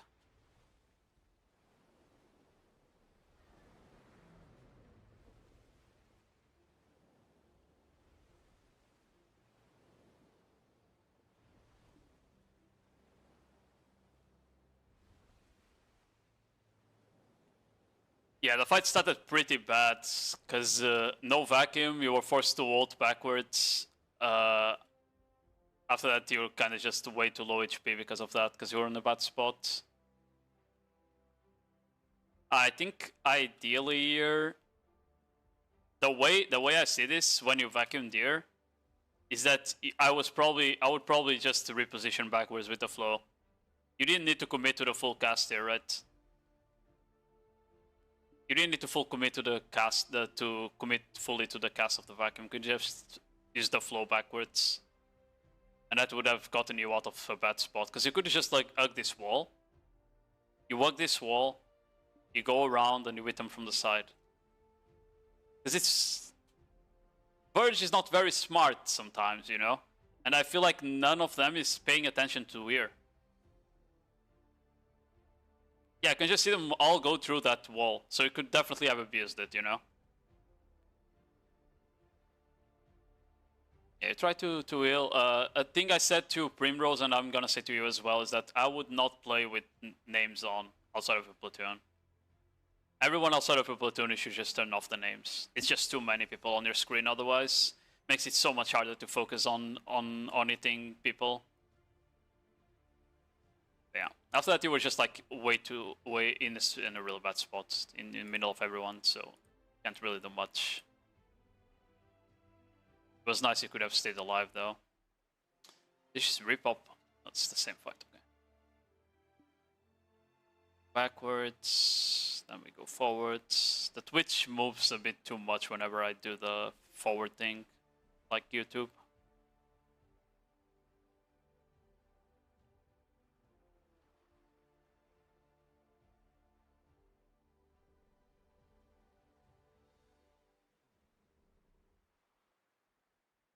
Just skirmishing for now.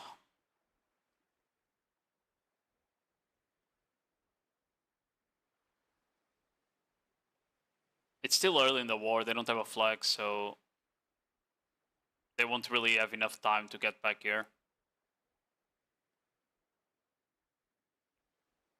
First Scholar didn't know that was great. Classic.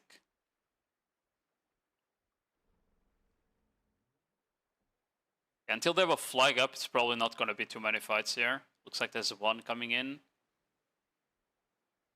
Do you like to play like this, or did you just not cancel on purpose?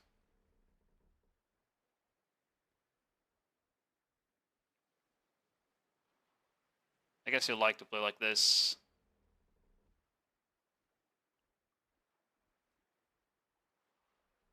That wasn't bad. Throwing out CC, seeing if you can CC anyone. The server seems to be lagging, so it's kind of hard to even punish people there. Damage output.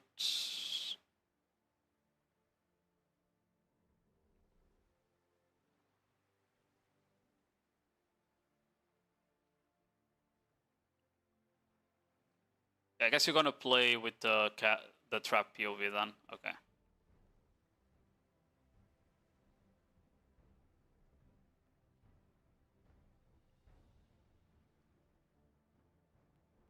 Yeah, there we go. This is what I was saying to Primrose. Like sometimes you don't need to go instantly into vacuum, right? Like you come out here, right? There's a couple people around you, sure, but if you just drop damage first and then try to go for a better vacuum, when like now, right? Like now that the second wave came in of people that are full HP, now it's just a better timing for a vacuum now, right? That's what I was saying to Primrose last VoD. A bit rough there, throwing your back to them while going for the RCCs. This is the same I was telling to Prim, that when they coming in from this choke, you can stand here on the side and abuse the walls to drop damage and CCs into them, or you can just dash through the choke and hit them on the back. Depends how many people are in there though.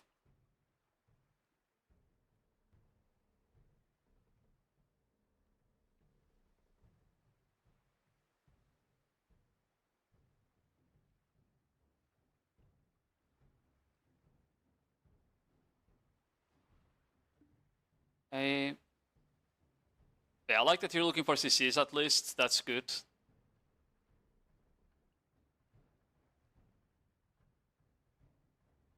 Hey.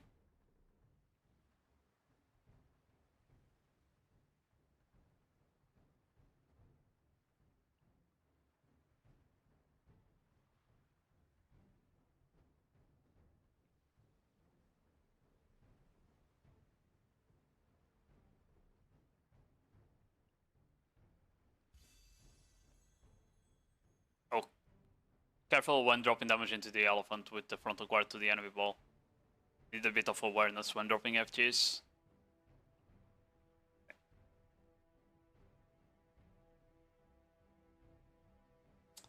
Ooh, don't disengage here. No. Okay. You were caught on a bad spot when they're engaging into you, right? Let me hear the comms real quick.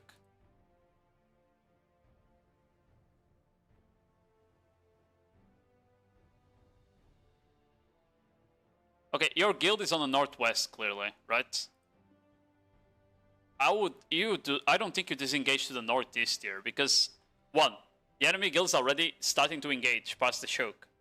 You're gonna take so long to go all the way around to regroup with your ball.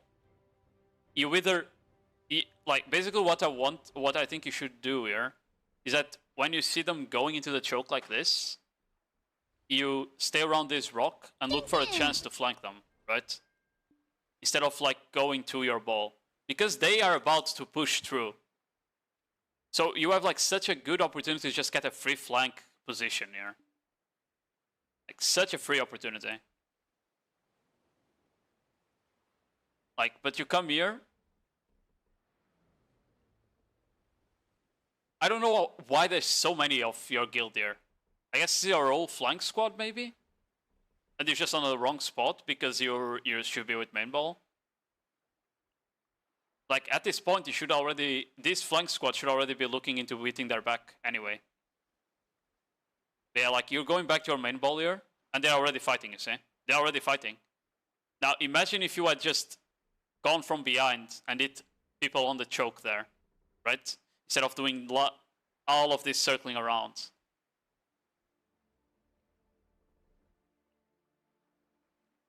You don't need to kill the people that you hit on the back, by the way. I'm not telling you to go in, bomb them, and actually get kills and stuff. But if you hit them on the back, and you suddenly stop like 20 people or 30 to actually get through the choke, suddenly your guild is only fighting 2/3 of the ball instead of a third, you know? That's the difference. And that's like why you were in such a good spot to actually make a big impact on that fight, was because you could have stopped everyone that was going through. Because I can tell you right now, a lot of these guilds have people that will just double walk forward through the choke, unprotected, and get CC'd. And get late to the fight because of that, okay? Yeah, like that's the point of Corsair, okay? Corsair is not a class that's gonna get crazy frags.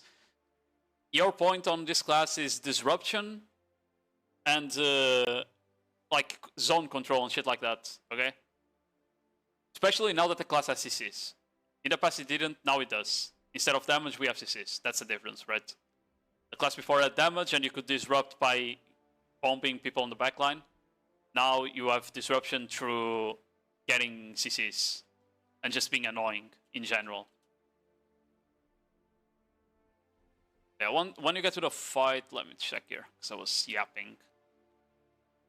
Yeah, I like that, skedaddle to the side to get through. Yeah, I like this, wipe out Stormy Surge, yeah. I feel like you could definitely have gotten a bit further. You could have like, you have very little cooldowns up, right? But you still have Whirling. You still have like Whirling Slash and Shift X. You could definitely like go there on the corner and vacuum there instead. It's not a bad spot either, but I feel like there it's better just because it's more like DPS classes, you know?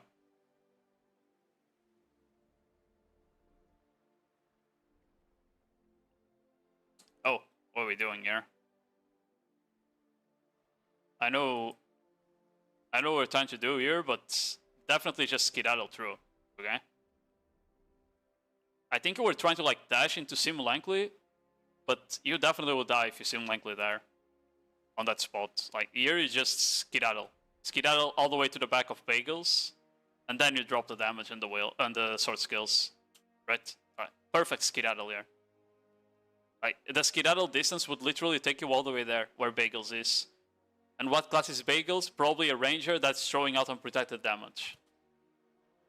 That's literally the class you want to be hitting every time, you know? And he did die still. That's good. Yeah, here I think it was just under usage of Skedaddle.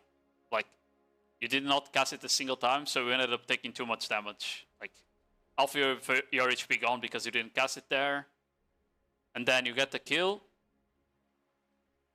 And another half of your HP gone because you didn't cast Skedaddle. right? This skill here is super important. Always off cooldown, skedaddle, off cooldown. You don't even need to think about it. Skedaddle should always be on cooldown because most times you need it anyway to reposition or to not die in general. What the fuck happened there? That guy took no damage. I think he just desynced. You floated him. Okay, overflow it below him. And your shift RMB and that C probably exploded inside the terrain. Oh, okay, no, he was already up before he cast the shift RMB, that's why. Okay. Yeah, for now he's just skirmishing again. Okay. A second. Need to get my money from bartering. Solo.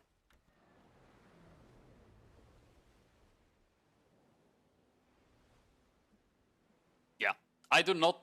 It's a reason why I don't like SF. It's just because like a lot of Corsairs get tricked into using it a lot, and I've been telling a lot of Corsairs to stop using it that much because it just gets you killed. It is a good skill for 1v1s though, unlike 3v3s and shit like that. So I probably like Corsairs that do a lot of 1v1s and 3v3s to learn might get into the bad habit of using Simulankly a lot. But that just comes down. Ooh, good catch with overflow. Nice 3cc. Someone had already capped him. Stupid guild.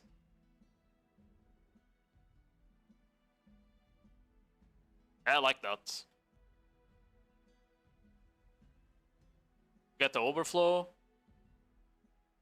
Yeah. Drop, drop. Boom. You should have Robam there, but oh, it was a cooldown. Why did you use it then? Oh, did you use it right after? Oh, you used it. Oh, your Robam usage there was bad. You threw it into nothing there. I would definitely not use my Robam after whirling most times, but yeah. It was on cooldown, then the only thing I would change here is if you're playing, you'll know that Robam is on cooldown, right? Here, you do Shift X. Shift X is a pretty good finisher as well, in terms of damage. I would definitely just cast that. That would get on the habit of casting Shift X for like quick acid damage. Not crazy damage, but it should do enough, like 5% HP of someone, you know?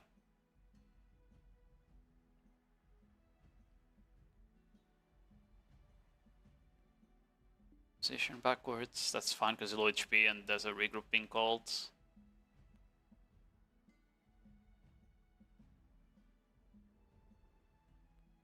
Okay. Ooh.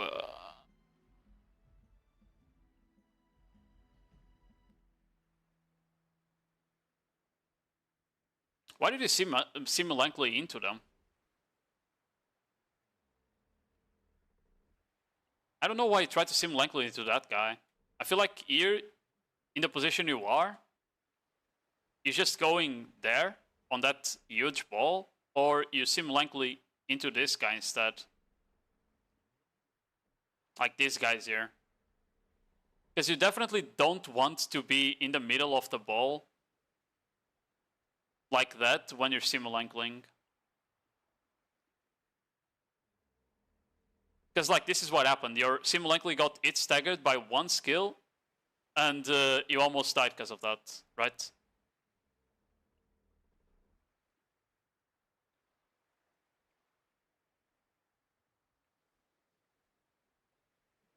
Yeah, Shift X does damage, does. It's not like crazy damage, but like it's the same as Storming Gale, for example, you know? Or casting Crashing Waves. It's just like slow 5% damage build-up that might get you that's just slight bit of HP that people have left, you know?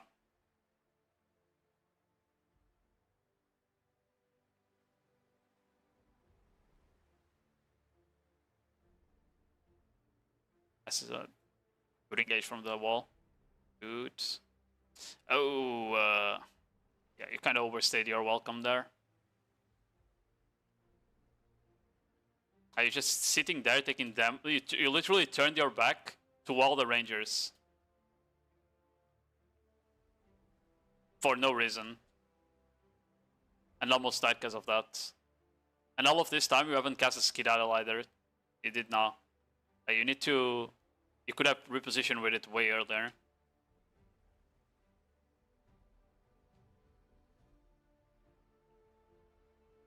Auto engage. That's a good vacuum. Someone got a UCC as well.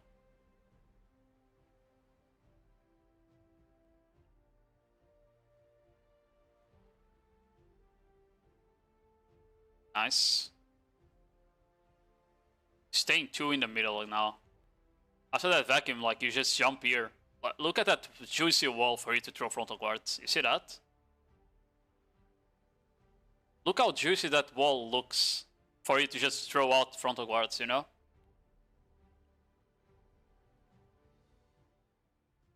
And you have Skedaddle up to get there. Instead of the Simulankly you did, you could very easily Skedaddle here and then Simulankly into the wall. That's the difference. You Skedaddle to the side, Simulankly, you have your back to the wall, and like 5 or 6 red dots in front for you to rape. Abuse terrain, abuse walls. That's how you get frontal guards out on large scale. Back to a wall, throw out the frontal guards.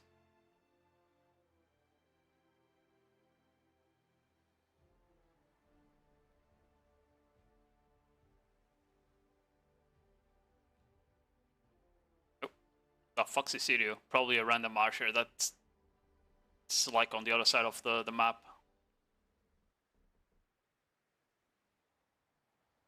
Okay, say yield, but let's see next engage here.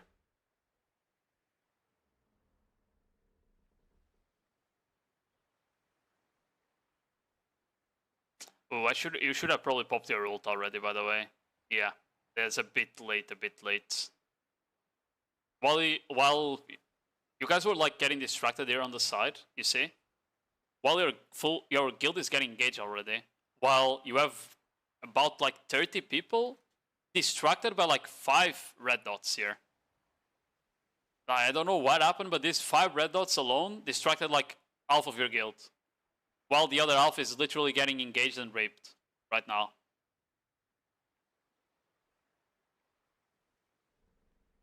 You should have noticed that and just popped your ult instantly as they were engaging. Like, the good part is that they're pushing into a watch elephants and stuff, so they're probably still gonna lose the fight. Eventually. What the fuck happened there? Did you pop your belt in the middle of everyone? You did. You fucking did. Well.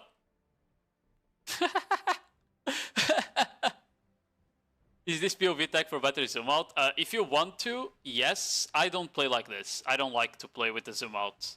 Because it's too confusing for like veteran players that have been playing the game for a long time. It's confusing for me. Like, if you don't know how to do it, you basically place a trap and then you don't actually place a trap.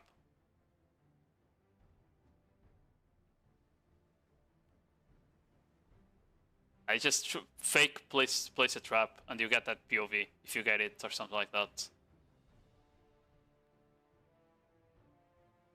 Fine skirmishing here. Yeah. These guys I see could have tried to go for the RC. Got fine yell.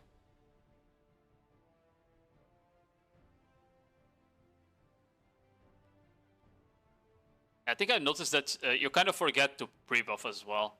The AP pre-buff we talked about earlier. Good vacuum. Oh, you could have got more than one there. Okay. You wintered. You got tilted by those there, but here, look where you are. Look at a perfect spot you have to just throw frontals here. You don't need to dash forward after this overflow. You dash backwards and you throw frontals there. You have a wall behind you. It's like, it's such a good spot for you to actually burst them. you didn't need to do this Storming Surge that does no damage, right? Like, Storming Surge is dog shit. It's a dog shit skill. It's a dog shit skill. It does no fucking damage.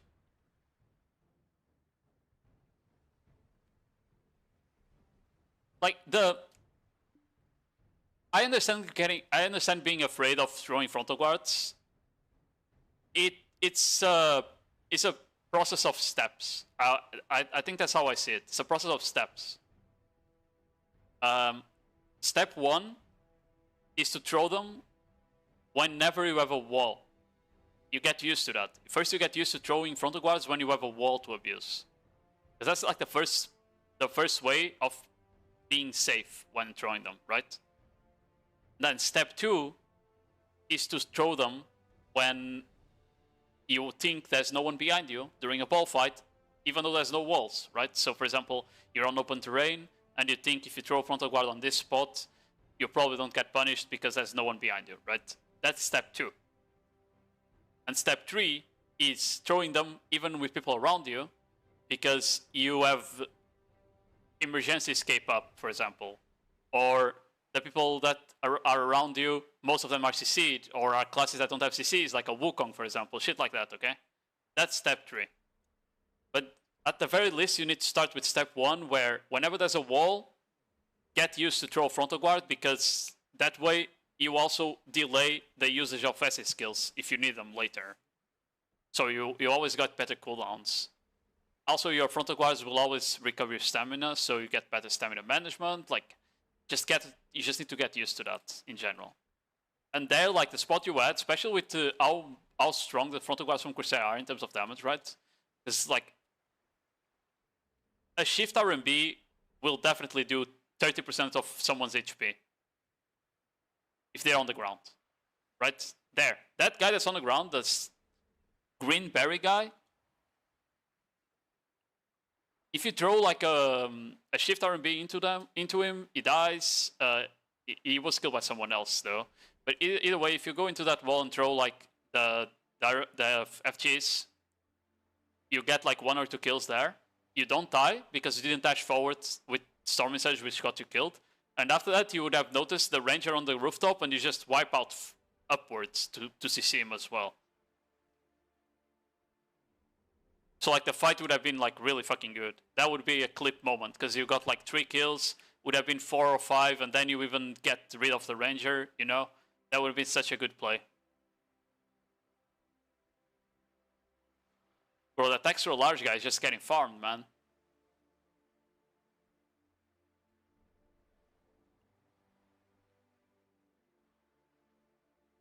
Yeah, it looks like you guys match pretty well against Verge. They are stronger, but not like too strong, you know? Hello, Atom Galer.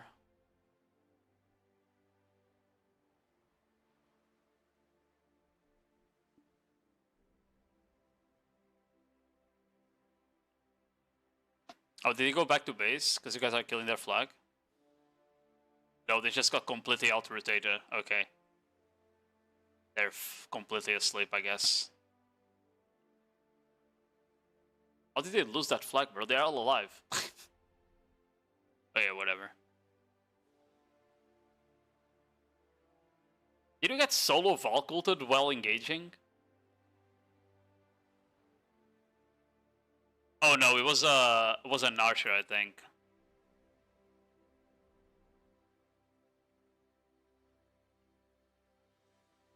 Sting on the back is fine here. Like that. Oh, skedaddle, skedaddle, skedaddle. That's the your refusal to use skedaddle again to cancel the skill. You didn't need to take any of that damage there. So you would have saved your V.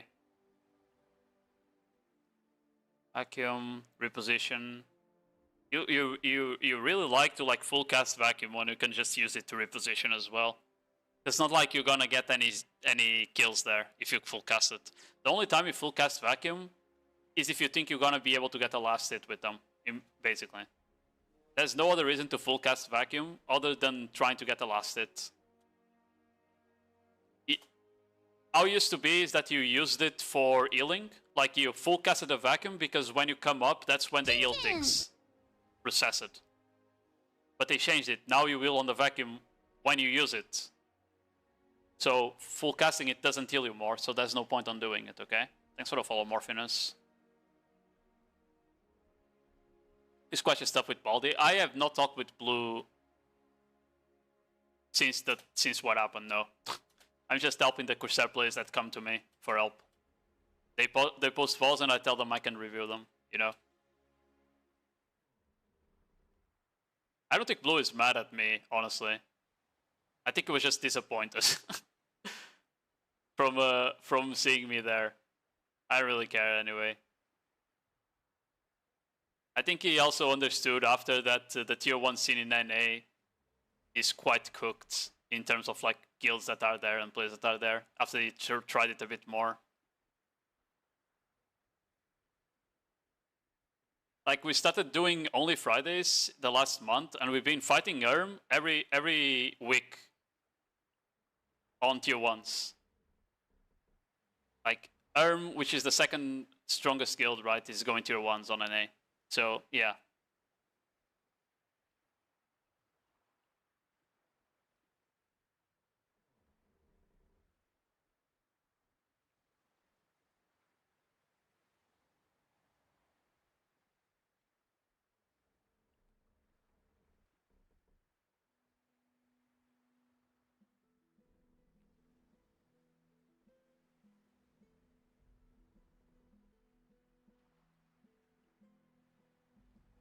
Yeah, I like your skill rotation. Like you're staying protected well at the very least. Like it shows that you've been practicing at the very least the skill rotation stuff.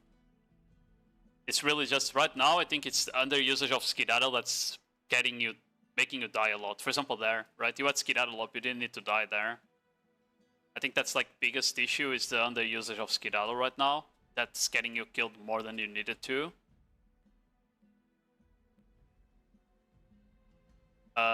Using frontals and stuff like that to get kills, that's just like, that's next step of being really good at Corsair, in my opinion. It's a lot of Corsairs that play the game without using any frontal guards and they still do fine, you know? You don't need to be like a fragger Corsair to make the class like at least have some impact, you know? The class is just easy to play in general. It's also like why a lot of players, not players, there's a lot of guilds that literally just ask for Corsair rules. And what I mean is like they take players that are weak or playing bad classes and they just tell them to go Corsair because they know that if they are on Corsair, they just need to rotate SA a bit and at least they won't insta die every fight, you know? They don't need them to get CCs or do damage or anything, they just need to not insta die every fight so they can just be a body, you know? She just slaps Skid out in the middle. I mean, if it helps you remember that you need to use it, just do that, yeah. Definitely. Tier 1s are quick, feels harder than tier 2s. I mean, it's... The tier 1 feels harder than tier 2 because of the... not only like the cap itself, you know? But the fact that you don't really have like structures that are strong to sit under if you're like losing. Because the watches and FTs are way weaker on tier 1 basically than tier 2s. So if you have a setup and someone decides to run at your setup, if you're weaker, you are gonna get farmed really hard on tier 1, you know? While on tier 2, like your upgraded flame towers and the watches are gonna carry a lot of the weight. So it makes it much harder for you to fight stronger guilds.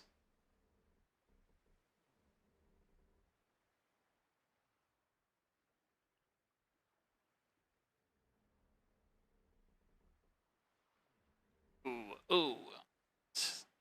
You almost died there again because you didn't use skedaddle. Oh no, you did use it earlier. I feel like you should have something on off cooldown here. You forgot to use something. Oh, it was Sistral. Yeah, there you go. Like, basically, you should always have some sort of skill off cooldown that could get you out of this situation on Corsair, unless you like really mismanage your cooldowns. And in this case, it would be Whirling or Sistral, right? If you see Stroll here, you don't take any of this damage. The shift 0 bomb kind of fucked you. But it's fine because you didn't die.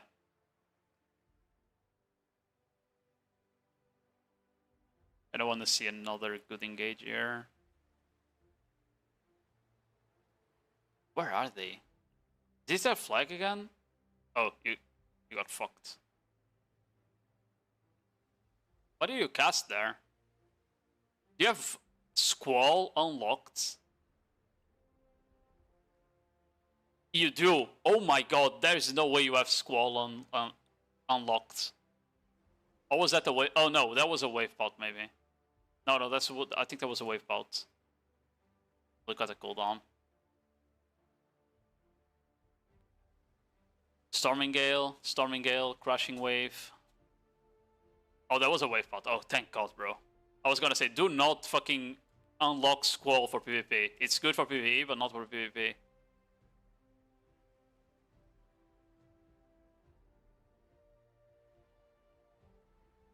Yeah, I think you just fucked up your PvE combo here. I don't know what you were casting there. Shift X, Whirling Slash. And then you got this hit. Huh. You had all of your whales up and shit for damage, you didn't need to get CC there. It was just kind of a mistake. Bro, holy shit. That was a risky fucking... Yeah, that was risky. Should have just gone instant into vacuum there to not... You got lucky you didn't die after the Storming Surge. But yeah, you're gonna die anyway there because the call was to win the flag. Just part of the game.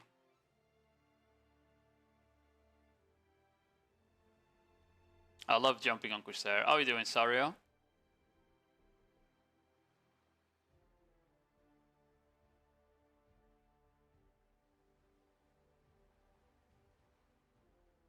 Okay. Yeah, our guild is kind of fighting on the south side, not the north. You should be looking to use those walls again. Don't go there, that's elephant, you're dead. Yeah, that was complete bad decision from you. This is fine, you're just disrupting while our guild is fighting a ball on the south. That's fine there. Here, look at the amount of people on the ground there. You know? You could have gone to this wall to abuse it a bit. Look here. I think so, yeah, there. When you come back here, you can literally see like so many people hugging the wall there. Like, look at that. But it went all the way there when you could have dropped, for example, there, you know? And just give backshots to all of these people. They even got CC by someone, so he should be there. Mr. Bobby CC'd them. So you should have just been there to do damage and get them. Yeah, after that you just kind of hinted, because here you survive if you go into vacuum. When you jump forwards into a slow cast of Whale Song, this is like asking to die. Yeah. Yo, Lilimon, hello. How are you doing? Thank you for the raid. Was a vacation in my country? I enjoyed it. Besides the fact that it was way too hot. It was so fucking hot in Italy, bro. So it made it a bit hard to sightsee the city sometimes, because we were just toasting. But we basically try to avoid being on the streets from like 3 to 5 p.m. or like roughly. And then we sightsee the rest of the time. Yeah, it was fun. We managed to see basically all of Firenze, and we went like 4 or 5 hours to Siena, and that was kind of enough to see most of the city as well. What the fuck happened there?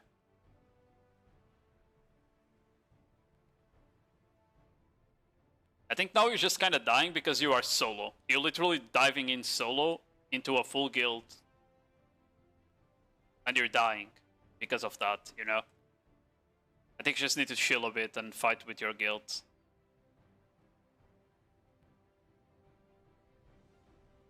This happens a lot if you get tilted.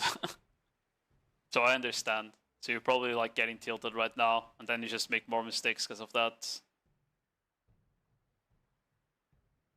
Don't forget, as I said, to Storming Gale AP pre-buff when you can. After the fight is going on, it's fine because you're gonna get the AP pre-buff from Vigor Rush anyway, but before the fight, popping a quick Storming Gale is always a good thing.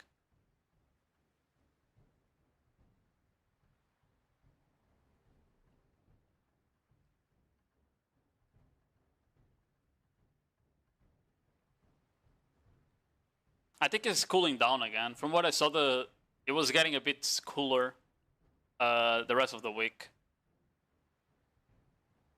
So I guess the hit was only there for me. W kills.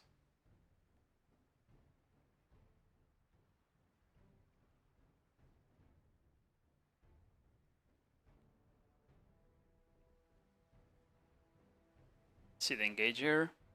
They're coming from the north side. You don't have ult, so probably don't want to fight on your backline there.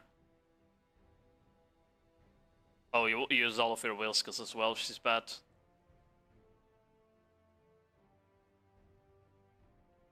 Where are you going? I assume you're gonna dive there from the front.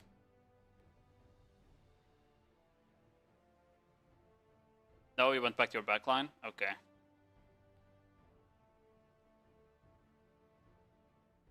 Okay. Yeah, that's good. That's good. I would probably tell you there, instead of full casting the vacuum mirror, because I like the spot where you're bombing right now, because you can kind of, if you wanted, you could like dash a bit further and just drop frontal guards like this, right, into them. Here, when you go into the vacuum, I would definitely use the vacuum to get around the corner again into this wall, because this wall here is gonna stop anyone from hitting you. That's on the other side, and you can just focus on killing these retards here. You know, instead of full casting the vacuum there, just abuse the mobility to get on that spot. Because now you took like a third of your HP of damage when you didn't really need to. You're overshot the wall a bit, and you're getting hit by these people here. That's even a Deadeye ulting. Probably that. Yeah, you just stood out too much in the open, literally. The fact that you died there because you stood in the open, when you could have abused the terrain and the structures. And then you probably don't die.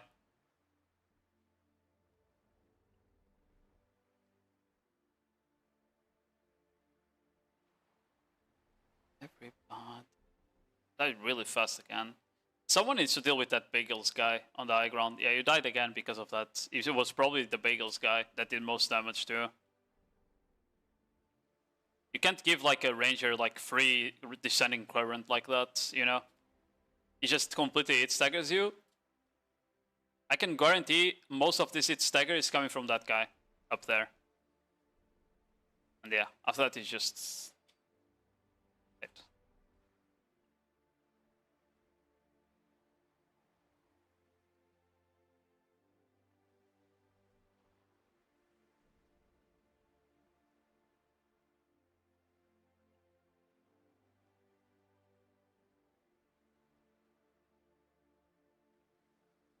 Stuck on an elephant trap.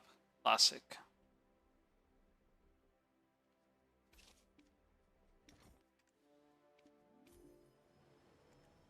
I didn't check if...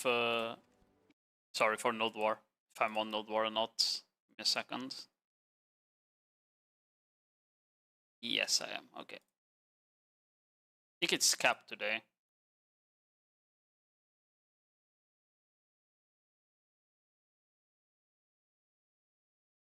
We should have time. Oh, you crashed. Classic.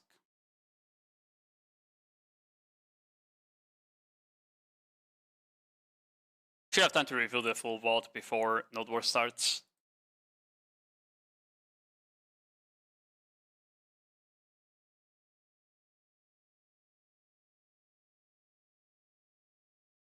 Okay, killing the flag. It's a good spot. Well, it was a good spot. Yeah, drop damage from there. You had Spiral Soak up? No?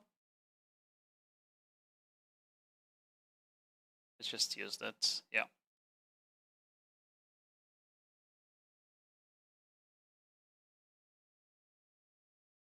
Here is a situation where you definitely want to play it and run. Like there's some situations where you only want to really get damage out if you have the whales up, and if you don't, you either you run away or you just die. Whatever you prefer there, like you did. Like when bombing the flag, for example, you drop the whale damage here. You drop maybe like a couple of frontal guards instead of dashing in, and then you drop down the hill and you repeat the process. Because you're not really going to be able to DPS the flag at all if you don't have any whale skills up when you're doing it like alone.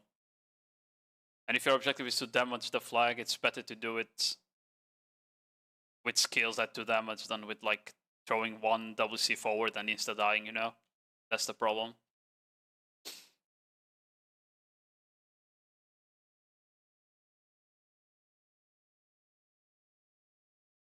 Bombing structures usually is a job to do with whale skills.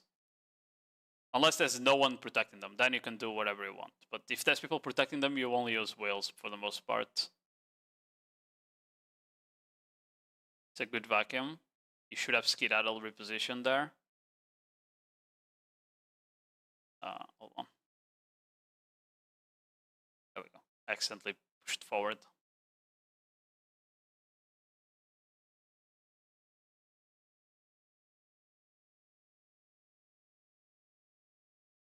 I guess you need to roche out there. Yeah. Vacuum wasn't bad, but if you got told to roche out, right? If you got told to roche out here, I would probably just try and go into these people and try to like stop them from chasing your guild, so more people can like run away. In siege is not too bad because your spawn time is like 6 seconds, but as you disengage, if you can get some disruption in as well, that's like perfect. It's perfect. Getting disruption as it is engaged should be doable on Corsair, since you are slippery as well.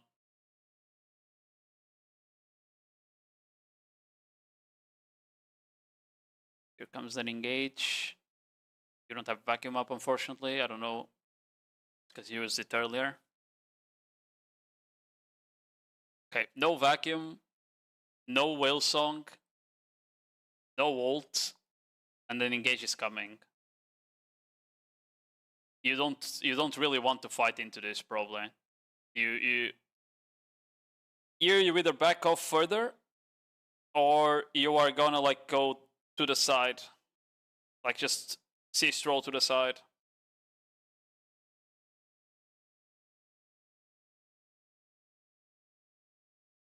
Yeah, because like what are you gonna do here? Your vacuum's about to come up, but still.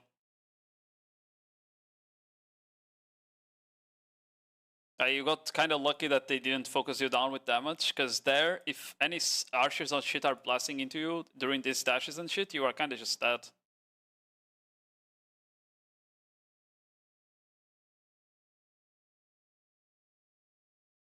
It should not be there though, bro. Like, I understand getting disruption, but disruption doesn't do shit when they actually not engaging into you. Like, these guys are not engaging into anything right now. They're just sitting on the north side. You're just tinting here, you know? Now they're engaging.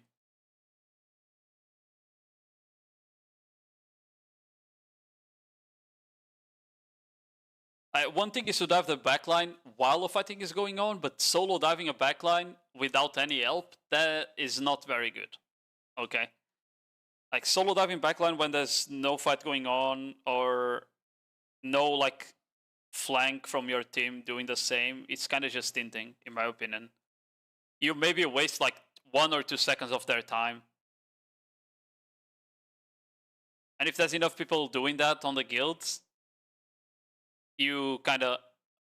Okay, you completely hinted there. Yeah. If there's enough people doing that on the guild where they think they can just solo bomb in, your guild is just fighting with so many people down that's just stinting even more. Which I kind of feel like is what's happening here, because when you guys were doing like when you guys were doing raid fights outside all together, absorbing the push, you were getting way more blue fits than right now we're getting full red fed because people keep going out and bombing solo one by one, you know? You have like 20 people or 30 out and the rest is still inside the fort.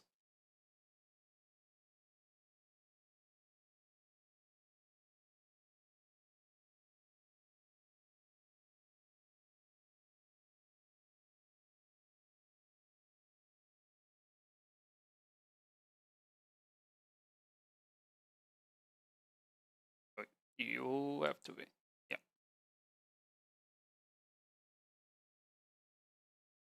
Yeah, see, like here, you actually push them with the full guild, so you're not just getting full red fed, you're getting some blues at least. Because people didn't just solo bomb. That's a good vacuum. Oh, you didn't get any last hits, unlucky. Look for CCs there. No, you're going way too far. Oh. You went up way too far here. I understand that blue is telling you to go there, but there's no one with you. Like, legit no one. You just got one shot.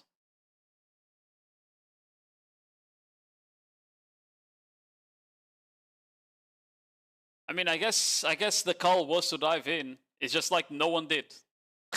So at this point, I don't even know, because like literally you were the only one that followed the call. So I guess you are following the call.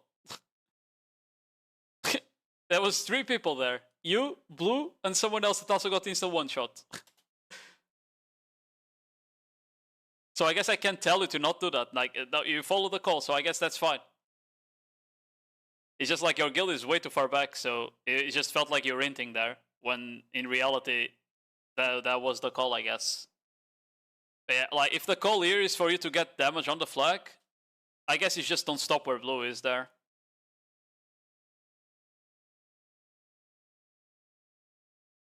Yeah, like, you see Stroll, I guess the call is to get the flag, right?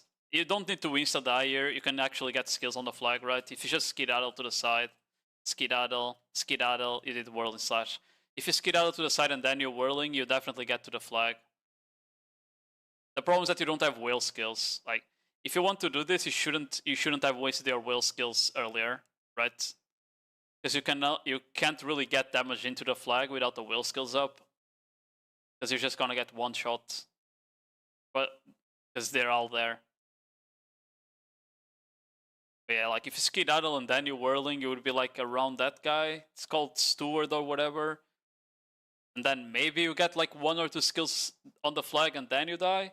So at least you would have like committed to the call a bit better in that sense. But yeah, with your whale skills down, just there's no way you're gonna be able to DPS that. Where are you going? Okay, now he's just stinting for fun.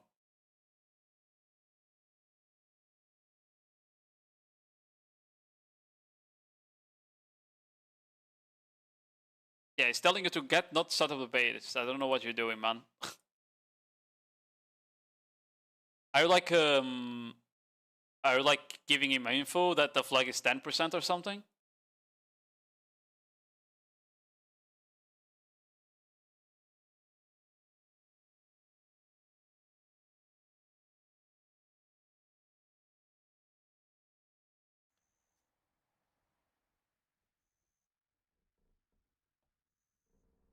Not a bad vacuum. Good Damajo. No kills. Buff Corsair, bro.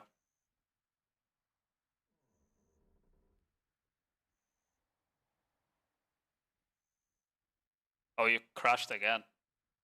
Nice wallpaper, though.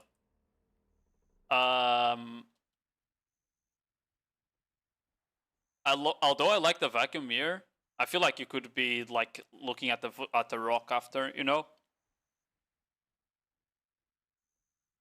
At the end of this bomb beer, probably look at the rock. You went here. Here is where you're gonna take the most damage. If you go up on the rock, you can like abuse the difference in terrain, not take as much damage, because the rock is gonna block any attacks coming from this side. And there's people there for you to hit, right? So that rock is good. Otherwise, you go all the way to that side there. In general, you don't stand in the middle, right? You don't want to stand in the middle without the whale skills, because what you're gonna do. Whales are down. Most of your damage after that comes kind of from just frontal guards and slow skills. If your wheels are down, you just go to the sides every time. You don't stand there. You don't stand here, right? You go there, anywhere but the middle of everyone.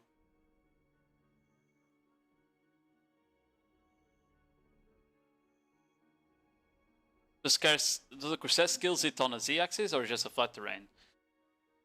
Some of them can hit a bit up and down, but not a lot. But for the most part, the class doesn't work on hills. No. If you're doing skills from below upward, some skills will explode inside the hill and not do damage. And if you're doing them from above, a lot of skills will just not hit if they are like, let's say, if you're throwing from here to there, it's probably it. But that guy where Silky is probably doesn't get it by the whales, for example, you know, if you throw them from there.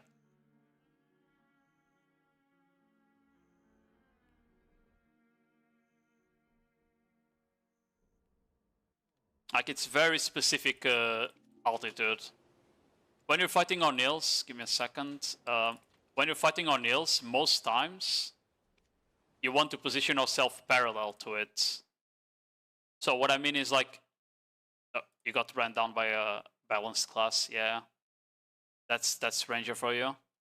Yeah, let's say this is a hill here, right? This is a hill. Instead of fighting facing downwards, you throw the skills parallel to the hill. So that way you're hitting everyone on your elevation level, because you're not going to be able to hit people below you anyway.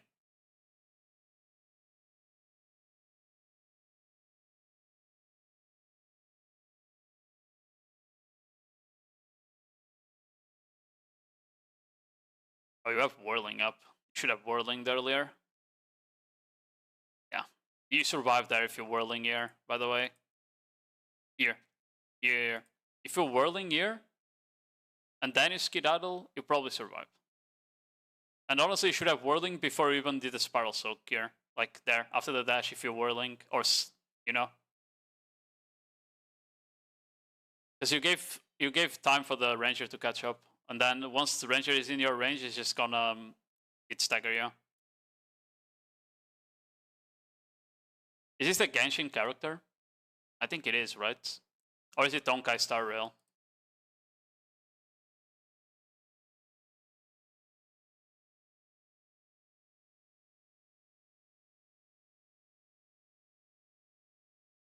Oh, it's Weathering Waves? Okay, okay. What the hell? Bro, to me, every gacha game is Genshin Impact. Stay mad. I actually have not played a single Gunner game, and if I ever start a gacha game, it will be Brown Dust 2. For obvious reasons. They all basically are true. I'll be a Brown Dust 2 main.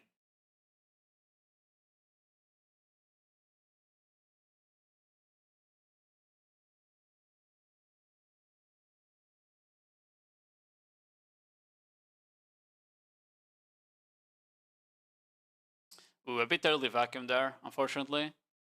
Do not just stand on the choke. Indeed that. Yeah. That's how people say Corsair is tanky. But then that happens. It's only the whales. And you had to use them all. So you don't want to stand on the choke when the whales are on cooldown. Like, the ranged classes are just gonna melt you. Ranged classes, Suck Sage, Awakening Witch, Awakening Musa, all of those classes do so much damage that you really cannot tank the moment the wheels are down. That's why you always need to abuse the rain and the walls and shit. Instead of Sarkas. Werewind's Mint is basically Genshin as well. Yeah, but without the gacha part for woman, just for weapons instead. Bro, I saw the Werewind's Mint like gacha elements to getting the crazy skins on the weapons. It's so expensive, bro. It's crazy. Let's see the flank here.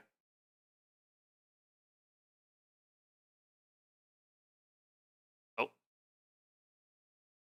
Bro, see at this. Bro, they are all casting unprotected shit. Look. They're spamming Descending Current, man. It's 2 rangers spamming Descending Current. 3. Okay, no, 2. Thought Vittorio was a ranger too. Like, just, at the very least, just throw Overflow in there. Overflow will it there. Overflow it's up there. Like, look at them. They just fucking FK clicking Descending Current.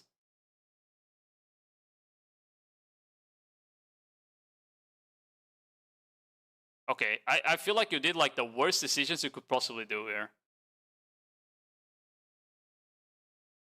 Because you went from actually getting like killable targets. Right? Like, all of these targets are killable, and you can even drop frontal guards from here.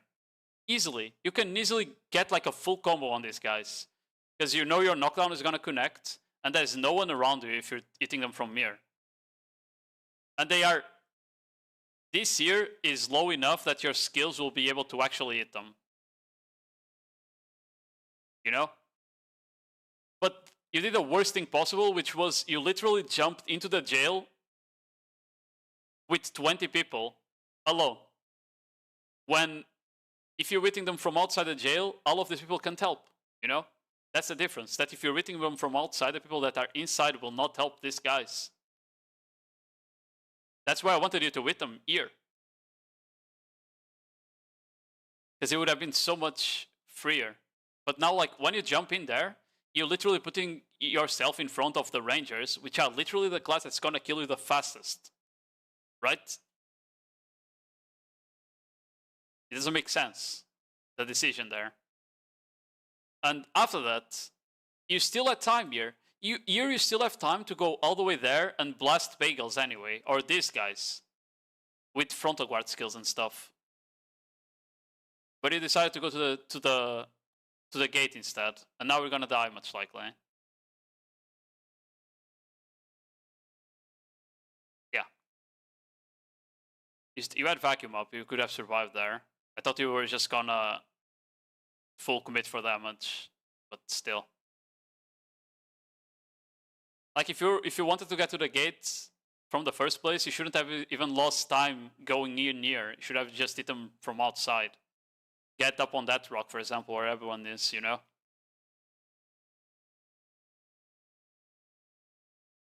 Oh, wow. That Sork blasted you.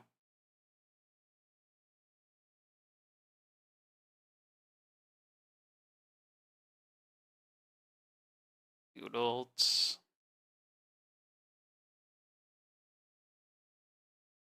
I mean, at the end of the day, it's just knowing what certain classes are in terms of protection and stuff like that. If you see a ranger doing that animation where they're shooting into the air, that's fully unprotected. That's Descending Current. That's fully unprotected. You should be throwing damage into that. That just comes down to game knowledge at the end of the day, yeah, but like, at the very least, you should know the animations of the meta classes so you know when to punish them.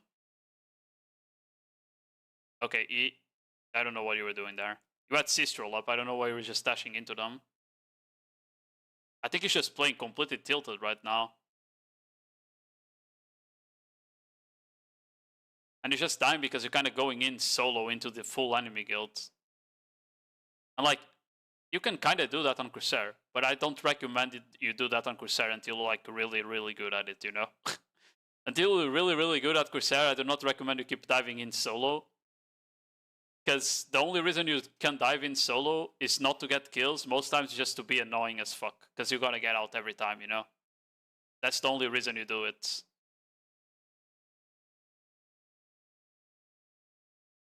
Watching this makes me mad, so we can't zoom out by default like that. I think I would maybe try to get used to it if I could always zoom out like this, yeah. Because I would try like to maybe get used to the POV. Because you would maybe be able to also like move the camera down a bit more with the arrow keys. Not just zoom out, you know? I think right now you're also getting like 2v1 because I see people on the other side. Red dots.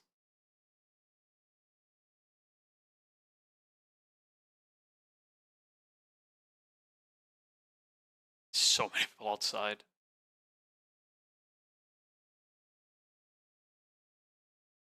$19.22. Yeah. I feel like at least a third of your deaths were very avoidable. You know? I feel like it could easily be like 19-15 right now. Something like that.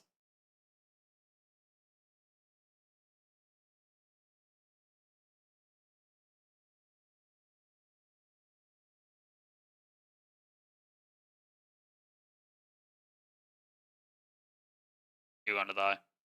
DY that. You don't spawn bomb without spawn protection. That's not what spawn bombing is, okay?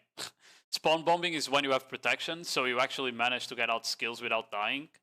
If you want to bomb like this, you don't do it on Baleno Siege. It's way too squishy for that. Surrender Siege, maybe. You won't get any kills because people are gonna be tankier, but you can at least survive probably. Baleno Siege, if you want to bomb like this, you don't jump into all of them. Just don't. Like, maybe go to the side here and throw a couple skills from the side and abuse the fact that they won't be able to hit you through the fences, you know? But the way these guilds are, like with their fucking rangers, archers, suck sages, like you're just gonna die, whales or not, bro. You know?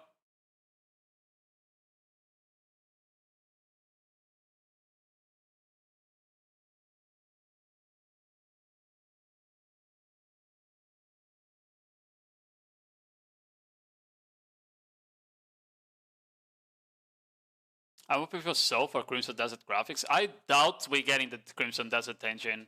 There is no way they're gonna full port the game to the Crimson Desert engine, bro. It would be really cool, but I very much doubt they would do it. Porting a full game to another engine just seems crazy. You are dead. Oh, you got lucky. You almost got bursted down before the ult started healing.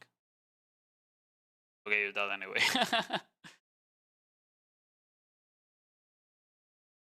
Yeah. Like, bombing outside just doesn't work at all if you're doing it solo. It's fine if you're doing it as a guild, like Blue calls it and everyone from the guild jumps out at the same time, then it kind of works in that when you do that with protection. But solo like this on a class like Corsair, no. If you're a Suck Sage or something like that, it works because you'll at least take a couple of kills before you die. But on Corsair, not really.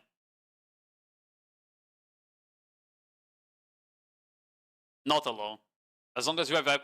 In this case, you had help, right? Like, there's a couple people that jumping in, and you ended up hitting the same spot, like this guy here, and a couple more.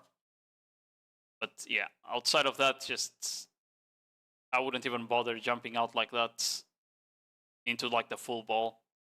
If you really want to jump out and disrupt them doing DPS, then do it from the sides.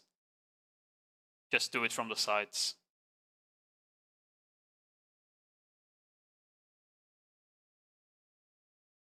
Yeah, like Deer is like a better spot, trying to pick off like the reinforcements. I would still not say it's the best spot, right? But oh, it looks like you guys pushed them out completely. Okay. I would say like they were all there, right? And you can just fight past that rock, kinda. Because you definitely can just like pull people one by one and kill them. See if they like stop being annoying on the choke. I don't know if large scale PvP would even work on the Crimson Desert engine. I mean, depends how optimized that shit is, to be fair, right? If they change the engine, they can't change the combat system, though. The Crimson Desert combat system compared to BDO's is ass. It's way worse. The input system is way more reactive on BDO, and way more like fluent as well, in my opinion. From like playing roughly 80 hours of Crimson Desert. That was like the one thing I got disappointed by Crimson Desert. I was already expecting the quest lines to be complete garbage, and they were. Way too boring. The story isn't bad, but the quest lines like are very bad in terms of design. It's a lot of like boring parts on them. But I was expecting the combat to be amazing, and I was a bit disappointed that it was just like okay, you know.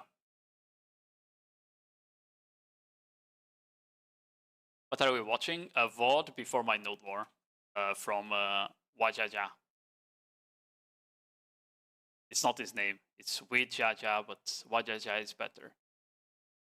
Did he CTG?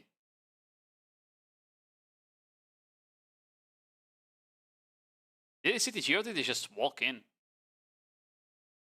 No, that's a CTG. Yeah, that's a CTG. On top of elephants, FTs. Interesting.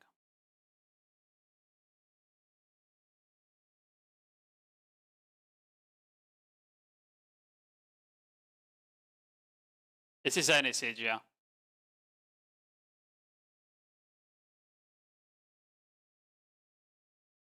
I mean, if you guys had no recos, I would understand a CTG. Because getting wiped with no recos would be completely cooked, you know? But you still have your recos, a watcher, elephant, one FT. I don't know about CTGing here. It's kind of weird. Yeah, still like pretty healthy as well. Wasn't like a CTG, oh they 20%, let's just CTG them to finish them off, you know? That was kind of weird.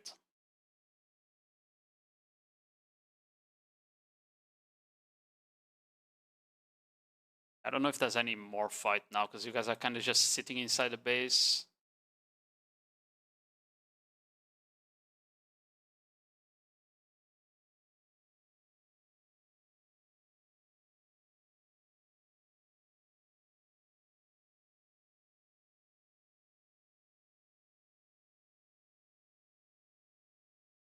Careful, because rangers can see you. They do that. Don't just stand there, please. You are so fucking dead. You're gonna ult.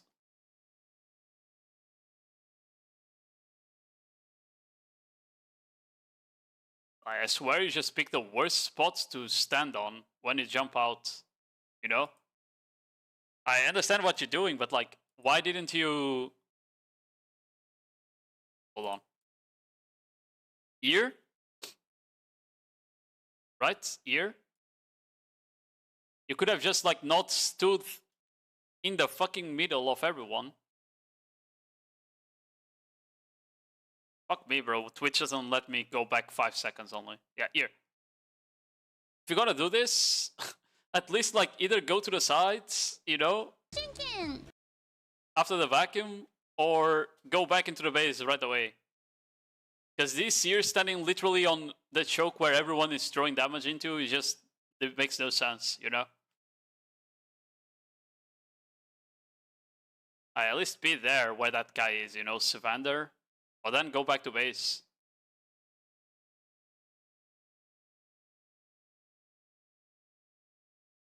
It's better to be alive inside the base when they... or being dead and wait for them to push in and then pop your res. Because you don't have a gate, right? So they're gonna try and push in through the gate. So it's better to just wait and kill them as they push into the gate. Or then wait until blue says everyone push out. There's no point on pushing out alone, because you're not gonna kill anyone. You don't have the damage for that. Hello Shuge, how are you doing? I need to yes up for Nodewar. We are on... Oh wait, I'll wait to see the region actually. Hold on. Trying to see if there was like any other fights, like maybe when you push out or something, but it seems like you're still inside the base. Pushed out now, but there's no one around. Yeah.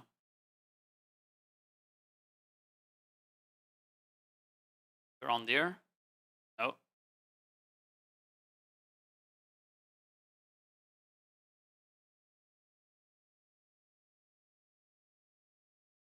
Yeah, I was trying to see if like some spots were like full bomb outside or something. Doesn't look like it, yeah. You're just kind of full trying to rebuild, which is normal because you guys are completely cooked here in terms of HP on structures.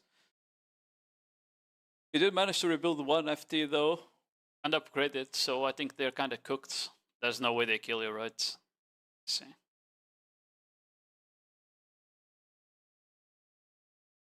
About 40%. Is this full open? No, right? It's just bugged. He just bugged, yeah.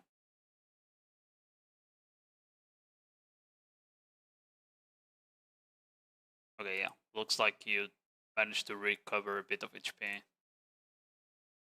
The fight stalled. That's the one thing I knew, is that the fight stalled at the end. I mean, it went positive, 37-33. Which is not bad by any means.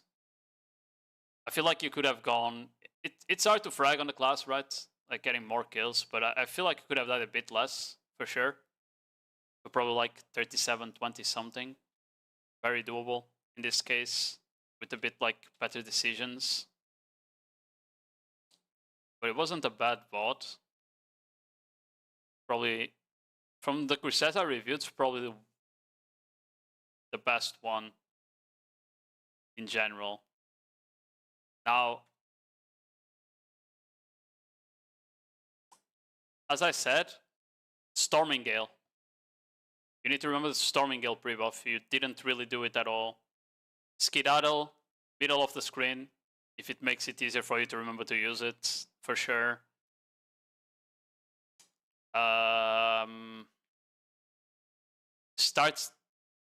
Start by abusing the walls, as I said, to block damage and use frontal guards. Very important of abusing terrain. It's like, not just on Corsair, but any class, getting used to abusing terrain is super important, okay? And do not get tilted and start solo diving enemy guild 1v50. Because it might work on a Nodewar, because Nodewar is like only 20 people that you're diving, maybe, you know? But on Siege, if you dive alone like that, you're just gonna die every time. You're just gonna die every time if you dive alone like that. Yeah. In terms of rotation, like of skills, it was pretty good. Like not really hinting there.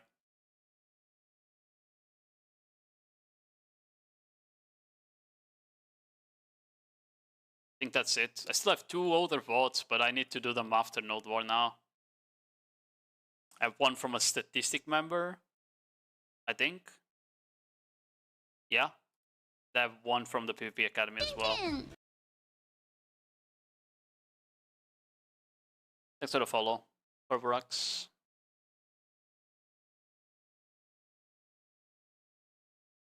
We get ready for Nodewar now. What region are we on? Macro Ra, version blowjob, Ulukita. Okay.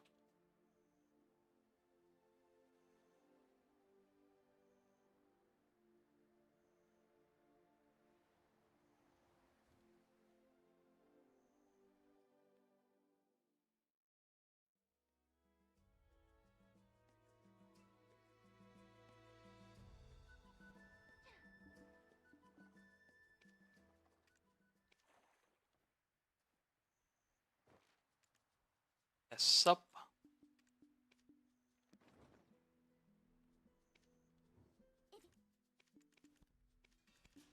Okay. I'm going to a bathroom real quick before Nodewar. Actually, let me equip my quap shit already before I forget.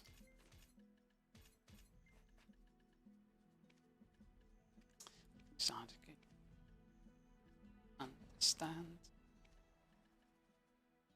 Caps. Nodewar.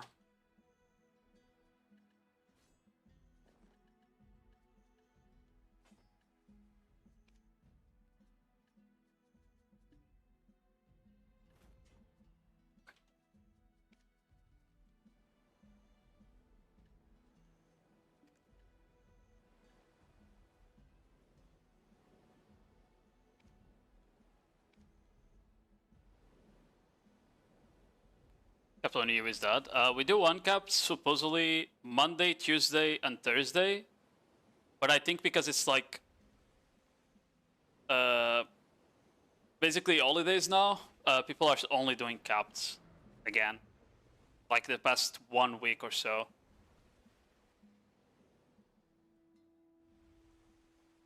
Yeah, I know, Satana. I heard it.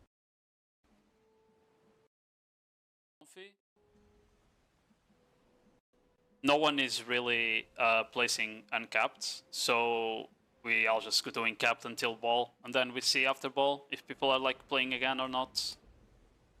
That's what I understood at least. I was on vacation, so I didn't really understand why they were going capped instead of uncapped.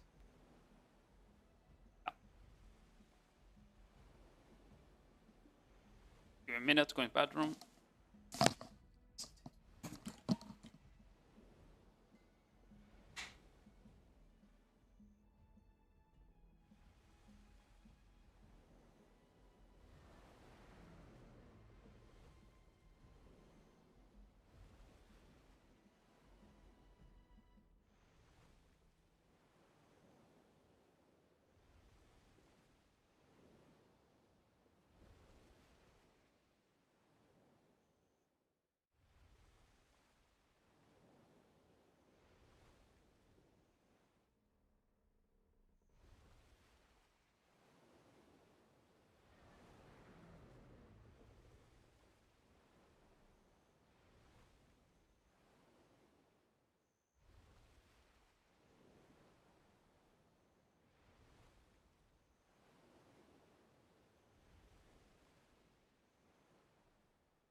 They announced style development for the Cav, it's doomed.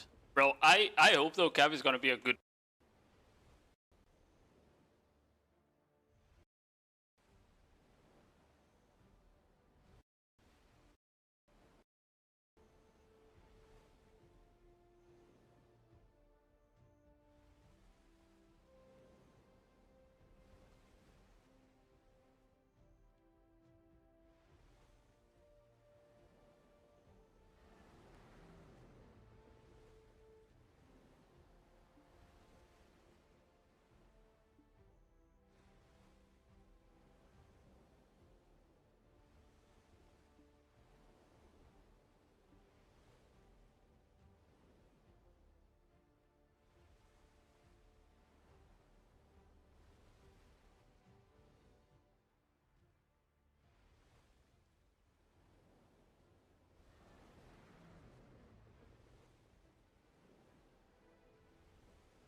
Okay. I didn't see the... I didn't see my microphone wasn't working. Nodewar was a bit cooked, bro. It was fine. It was fine, but like, it was hard to get kills because people were just disengaging instantly when we fought them. You know? But it is what it is. Yeah, I was saying, I was in Italy on Firenze. Because I had a concert with My Chemical Romance. My Chemical Romance concert. So it was like 4 days in Firenze. No, 5 days in Firenze, and one of them we went to Siena for a bit, like 5 hours. To check out Siena as well.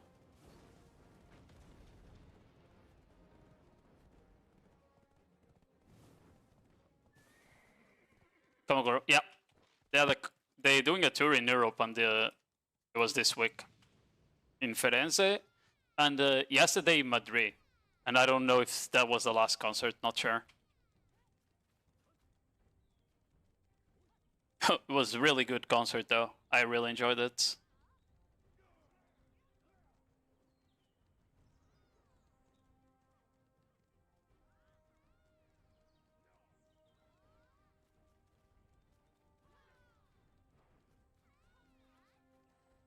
Where are you from, Archive? Like, what city in Italy? It was so hot though. So it was a bit hard to like sightsee that city at some time because it was like 38 degrees, you know. Bologna? What, 1 hour? Oh, okay, almost the same distance as Siena is done. Yeah.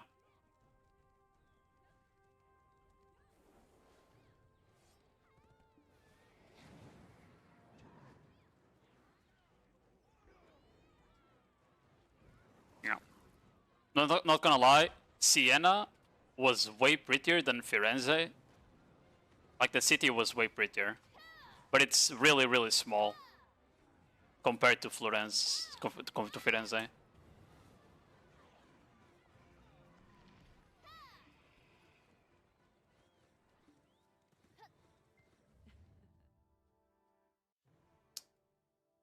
Yeah, I need to do that.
Man. I think it was 6 to 7.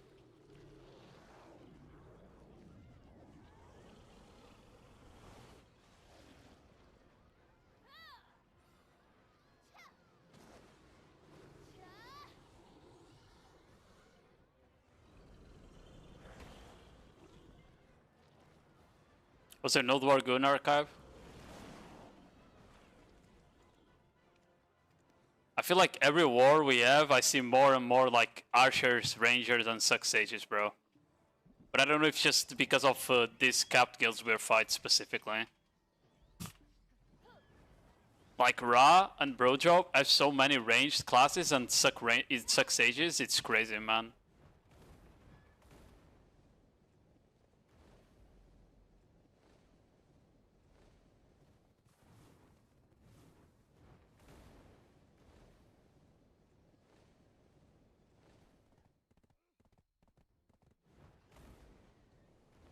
Why are we typing 6-7 in Roman, bro? What is that?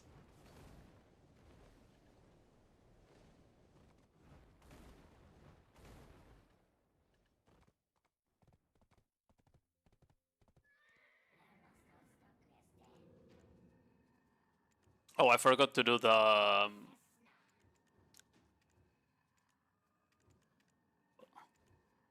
yeah, I forgot to do the boss, the new boss thingy, the mermaid guy. I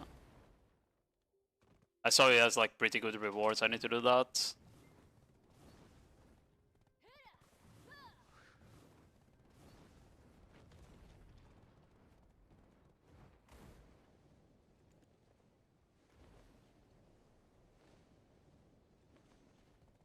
Oh my god, I say that.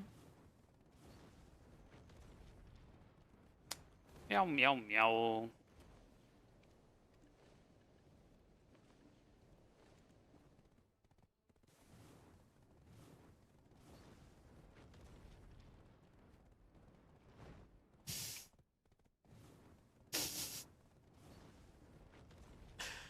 Ay ay ay. 1 week for the ball, guys. Surely the ball's gonna be crazy.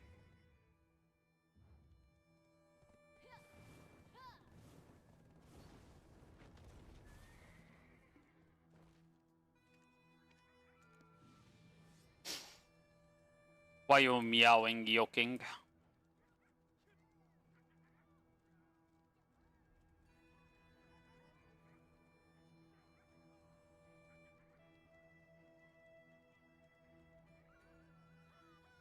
Mm-hmm.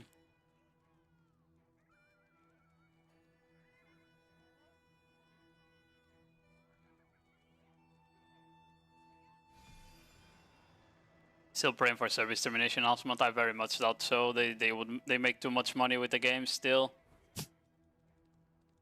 They still make money with the game, so that's not happening.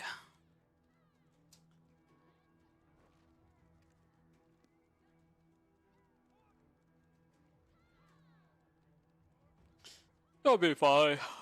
Ugh. I just hope that the new expansion comes out like middle of August. And not like the first 2 weeks. Because I'm going on another week of vacation in second week of August, I think. Let me check. Yeah, second week of August I'm going on a week vacation. So if they're gonna release the new patch, at least make it after that, so I can do my guides in peace, you know.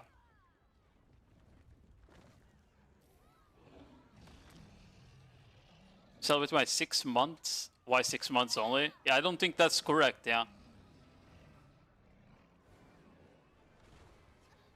Or is it because I banned you once? Or I timed you out or something? Did that remove your mod, maybe? I don't remember. It's called a moan.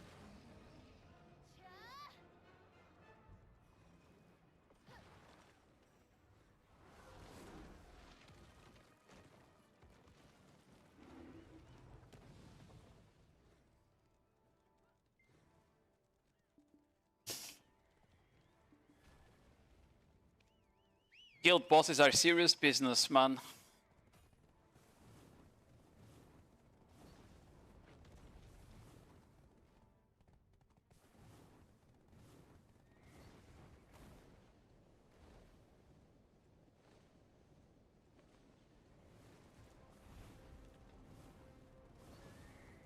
Oh, might as well do my real quick.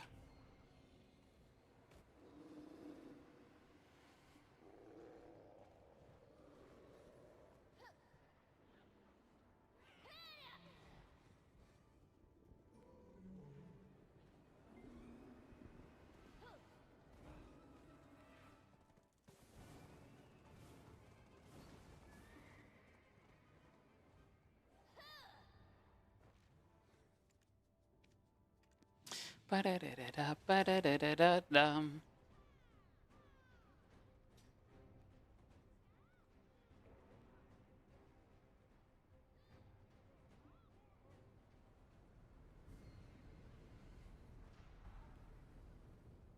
You see Ethereum?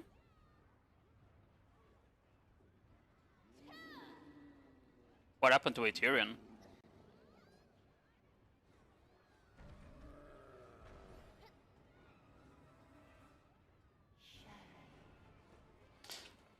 I went for the Enslar, so I didn't do the 1v1. I won the free-for-all, didn't apply for the 1v1, so now it's empty. Really? What a good system, huh?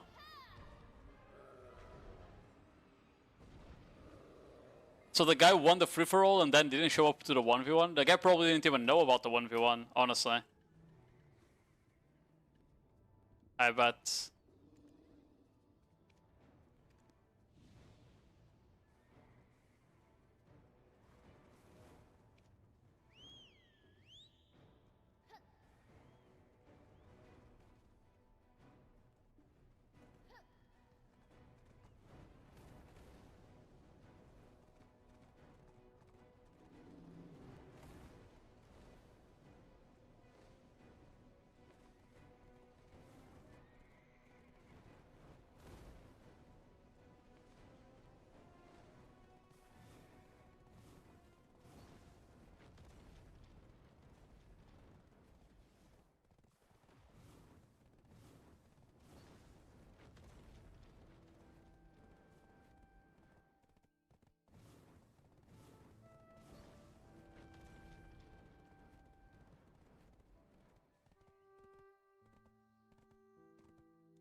Yeah, I don't know. I wonder if they're gonna actually rework the drone system.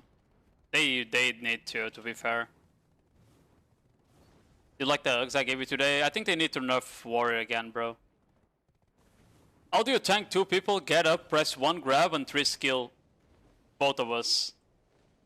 They just need to nerf Warrior again. I knew they should never have buffed the damage from that class.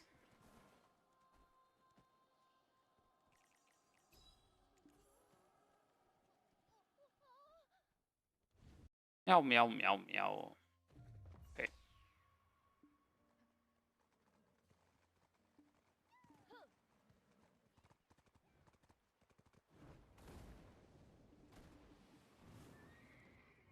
Look, I'm a little busy. Yeah. Just tell me what thinking. Thanks for the follow, TXH.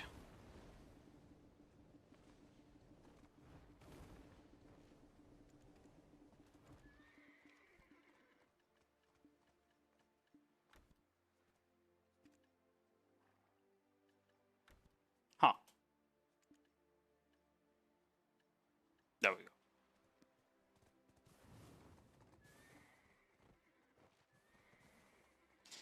I mean, the way you apply in the first place is super bad. I already said that when it came out originally, that having 10 slots where 7 are like gear and 3 are RNG is just not enough for, if you want people to actually enjoy the game mode and apply and have fun, 10 slots just not enough, right? That's the first point.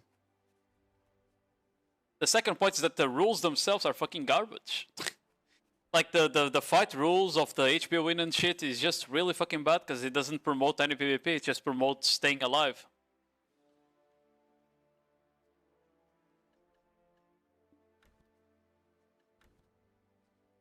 So until they fix that, I don't think there's much to do either.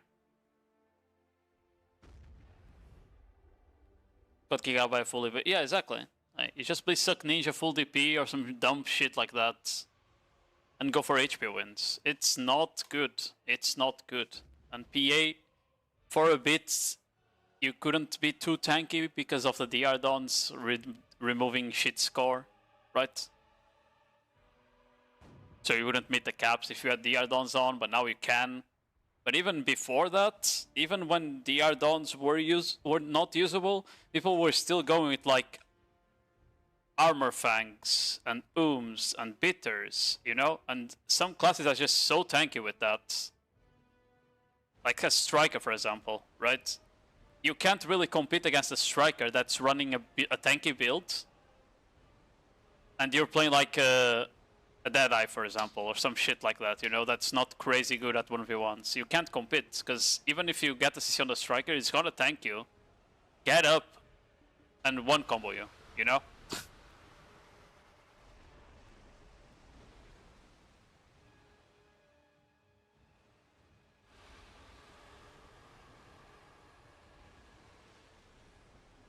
Yeah, in general, just I don't know. I think they need to somehow change the tournaments with this patch, with the new region. The part 2, they need to somehow change the tournaments and make them more fun.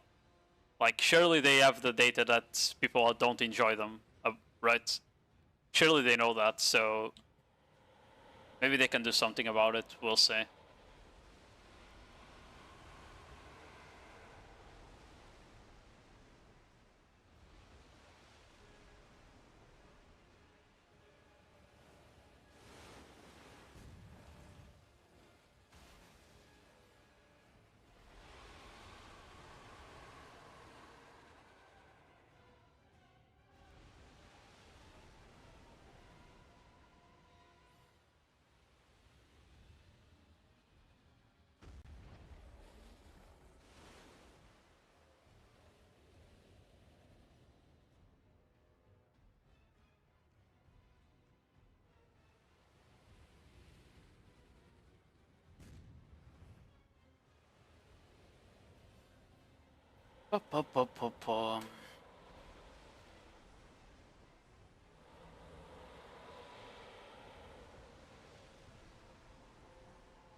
I'll just let myself die here.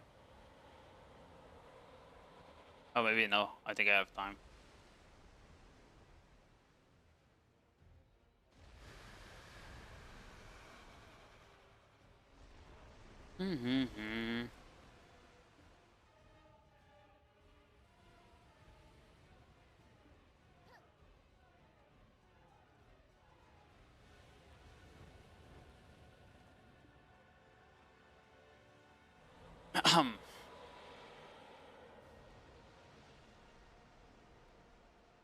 Yeah, probably gonna go watch the game.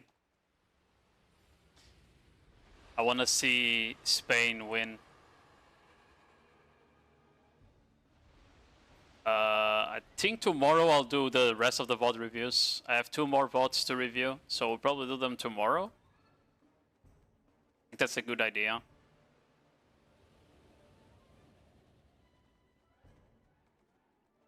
Find someone to raid real quick. But yeah, I also said like we're definitely gonna watch. We're gonna do a watch party for the ball. Hopefully, it's gonna be fun. Hopefully, it's gonna be a fun ball. Okay, not many people streaming. I think I'm just gonna raid Yeti.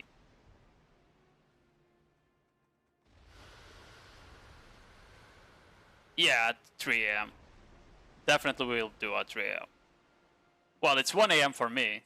It's 3 AM for you, plebs, you know?